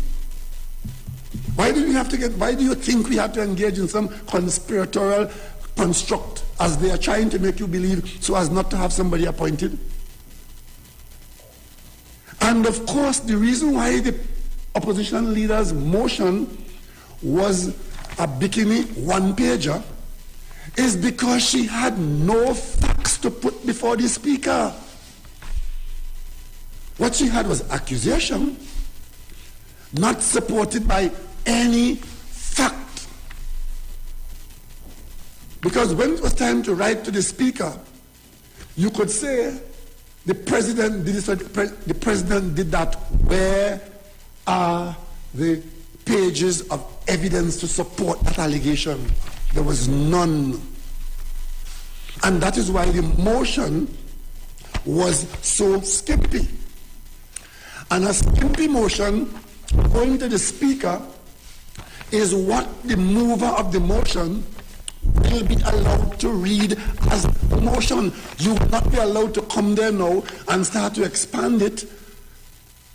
And it's not peculiar to that motion. If I want to make a personal explanation in the Parliament, I have to write it and give it to the speaker. The speaker has to see it, and when it's approved by the speaker, when I'm delivering it, I cannot deviate from what I gave the speaker. A minister making a statement by a minister approved by the cabinet, that statement has to go to the speaker before. The speaker has to see it and approve it, and once it's approved, it is what has been seen and approved that can be read by the minister. You can't go by an ad lib and add and expand. That is parliamentary standing order. So why does the opposition believe that their incompetent leader could have written a one-page motion with nothing to support their allegation and their surmising and their suppositions, and then called together the Electoral College? And then when you realize you've made a fool of yourself talking about debate when there is no provision for a debate, you start to accuse the speaker of beating you down. And then you start to move the goalposts again. All the speaker did, you heard him talking about the guidelines for the whole day. All the speaker did was to reference the context of the Constitution. Tell them what the Constitution says we are going to do today. The speaker did not make up any guidelines. I could tell you, they are giving the impression that the speaker had a discretion. I am saying to you today, the speaker has no discretion with section 36, 1, A, B, C, D, E. It is not discretionary. It is for good reason why the framers of our Constitution put a process here where if an office holder like the president, and there's one other, the Chief Justice, if they are to be removed from office, the procedure requires a tribunal to determine the nature of the allegations and the substance of facts. And when that tribunal goes and gets the facts and puts a report to the Parliament, it is that report of the tribunal that would have separated fact from fiction that the House will deal with and vote upon. And that is for good reason. If they did not put that in place, you would have opened the door for somebody like Mrs. Prasad Bisesa and her batch of colleagues to scandalize these office holders on a weekly basis.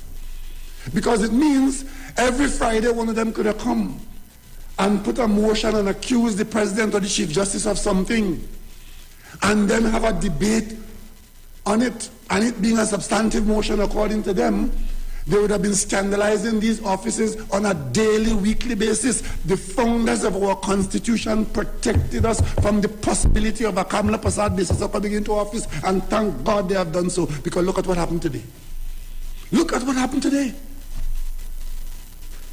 And of course, I want to ask them, what is it you have not said in the last 3 weeks that you wanted to say in a debate today? What is it?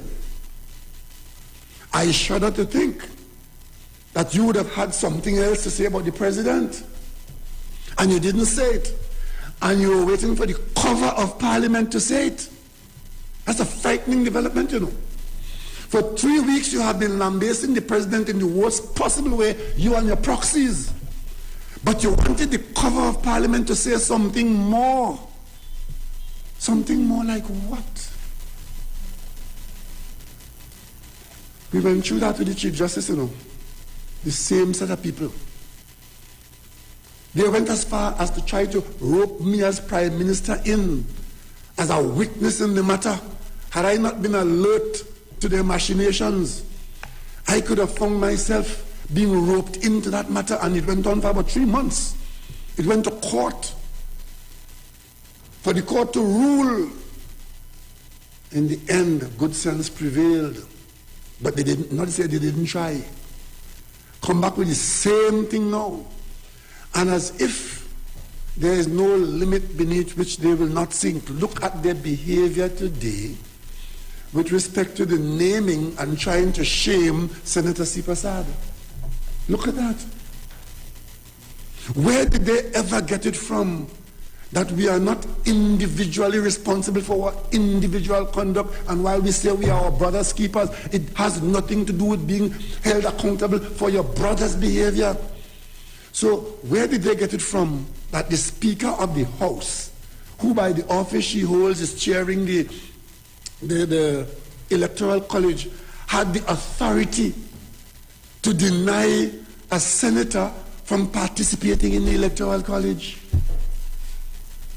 These neophytes that are being led in the Parliament by irresponsible people who think that they're senior, saying to young people in the Parliament, get up and shout in the Parliament and shout Mrs. Sipasad's name, that she should withdraw and she should declare her interest. What in that motion has any reference to Ms. Sipasad? It's a motion on the conduct of the president.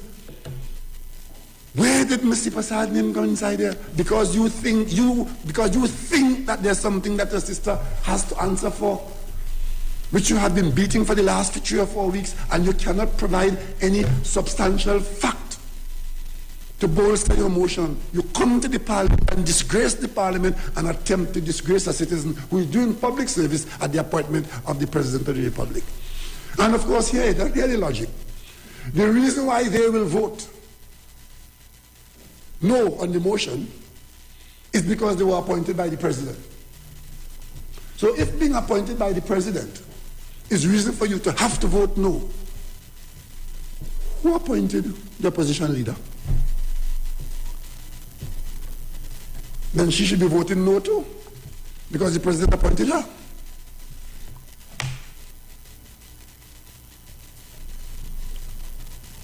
Let me just tell you how serious the motion today is, notwithstanding the conduct of my colleagues in the Parliament. Section 36(2) says, where a motion is adopted, as is provided for in subsection 1A to E, which is what I read out earlier on, the President shall cease to perform any of his functions, and the President of the Senate shall temporarily act as President. You know what that means? If they were able to get support for that motion today, it would mean that the President would have had to go out of office today and be replaced by the President of the Senate. So this is not a joke motion. And when you see them during the vote behaving like that, it was a motion which could have had the effect of putting the President out of office this evening. It was no motion for a debate on a fishing expedition and we had a good time and then we go home and say, boy, you talk well. It was to remove the president from office today had the vote gone in their favor. And it's that level of seriousness that you saw the level of skylarking that took place there. The illogic, the absolute incompetence of the leadership of the opposition. If you wanted to make all this case against the president, you had to put it in the motion. If you have all this evidence of misbehavior on the part of the president, it should have been recorded in the motion. And what is worse is that having sent the motion to every member of parliament in the lower house and the upper house, saying that this is the motion that has been filed, these are the facts concerning the president, you are required to come to parliament and be assembled to vote on this motion.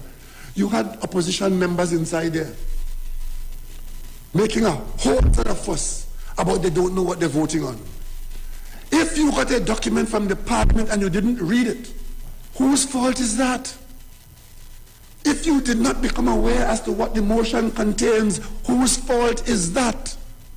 The Constitution makes that assumption that you will be so notified what the motion says. And you, as a parliamentarian, you live in this country, if a motion is being moved to remove the president today from office, it assumes that you will know what is going on and you have the motion in your hand, but you're coming and wasting time in parliament trying to play the victim, jumping up and down and trying to scream. And I mean, the behavior of Khadija Amin and Lida and Nakid and these people today have disgraced our country. There's one word to describe what happened today, and it's disgraceful. But I'm not surprised.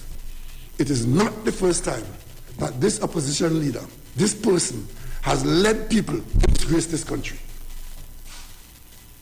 And from where I sit, and from where I stand, this is my country. And all I could say to them, they are a group of disgraceful people, unfit and unworthy of public office. I warned you all that today would have been not a red letter day, not a black day. Today would have been a very unique day in the history of Trinidad and Tobago. When all else fails in the political arena, attack the president, attack the president's family, attack the president's school, attack the senator, attack the attorney general, and come right down to an independent senator being the subject of attack in the parliament chamber in a matter that does not make reference or acknowledge her. Suppose the speaker go and take it upon herself, put God out her thoughts, to go and say, you can't sit in this house. The question is, where does she get that authority from? Where does the speaker get the authority from to tell a member of the Senate, you can't sit in this house as a member of the Electoral College, when the Constitution says that that person must sit there?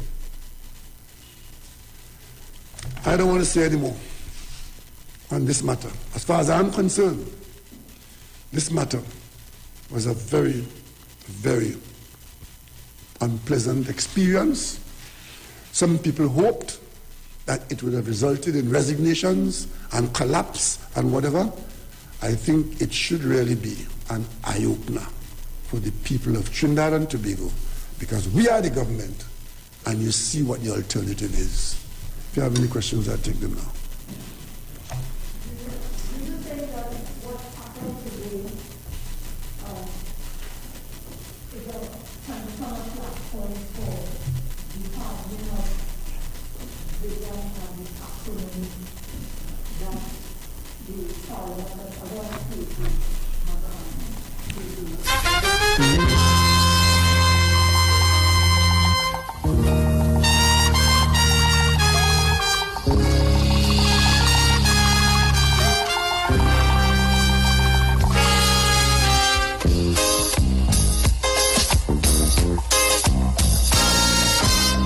And open up the phone lines for you to call in. Just a few more minutes left of the programs. I'll take some calls on 342-0081, 342-0081, 771-1791, 771-1791, and 466-5391. I'll take some calls the countdown is nearly on me, so you'll have to be very quick. Hello, good afternoon. Good afternoon, Pastor. Good afternoon. I don't know, I'm shocked. I'm very embarrassed for the opposition. I'm embarrassed for the country because these are the people that represent us. And as you know, this information, the Parliament station, YouTube, Facebook goes out to the world. And this is how we are represented. What we have seen is a cataclysmic breakdown in our procedural structures in the highest house of government. The speaker was abused. The speaker was disregarded, discarded. And this came at the hand of the people who sit in government. Right. Not the executive, the opposition. All right. And it is a sad day for Trinidad. Thank you very much. Hello, good afternoon. Good afternoon, Pastor Google. Yes, Ms. Jamal. Pastor Google, you see the president, I know nothing was going to go against her. That's a woman that loves her mother. She's still making sure she take care of her mother. So God will bless her and keep her. And I know weapon had fought against her today would have prospered in the name of Jesus. Okay, right. Pastor Google, have a blessed one and reach home safe. Okay. Thank you. Hello, good afternoon. Hello. Yes. Good afternoon. Hello. Go ahead, caller. I am. Hello. Hello, caller. Caller. Hello. Yes, you're on. Yeah, it's Pastor Google. Are you? Again, we see the ethology of this UNC pack. Yes, you hear me? All right, caller, that's it. I can't take any more calls. I'm telling you, their characteristics. All right, then. Thank you. All right, I can't take any more calls. Time has gone on me. I'll talk to you guys tomorrow, please, God. All right, when we do our weekend review or review the week, all right, you can call me then and you can share with me your views on all the other issues that took place this week. So I am out of here. Talk to you guys tomorrow, please, God. All right, please be safe on the nation's roads. All right, coming up next is the VNR show with Precious and Robert, and they are going to take you until 4 o'clock when Miss Aisha Wells. Step over your floor, just step over stress. Step over me, step over. How are you? Step over we progress. Step over, I beg you, step over.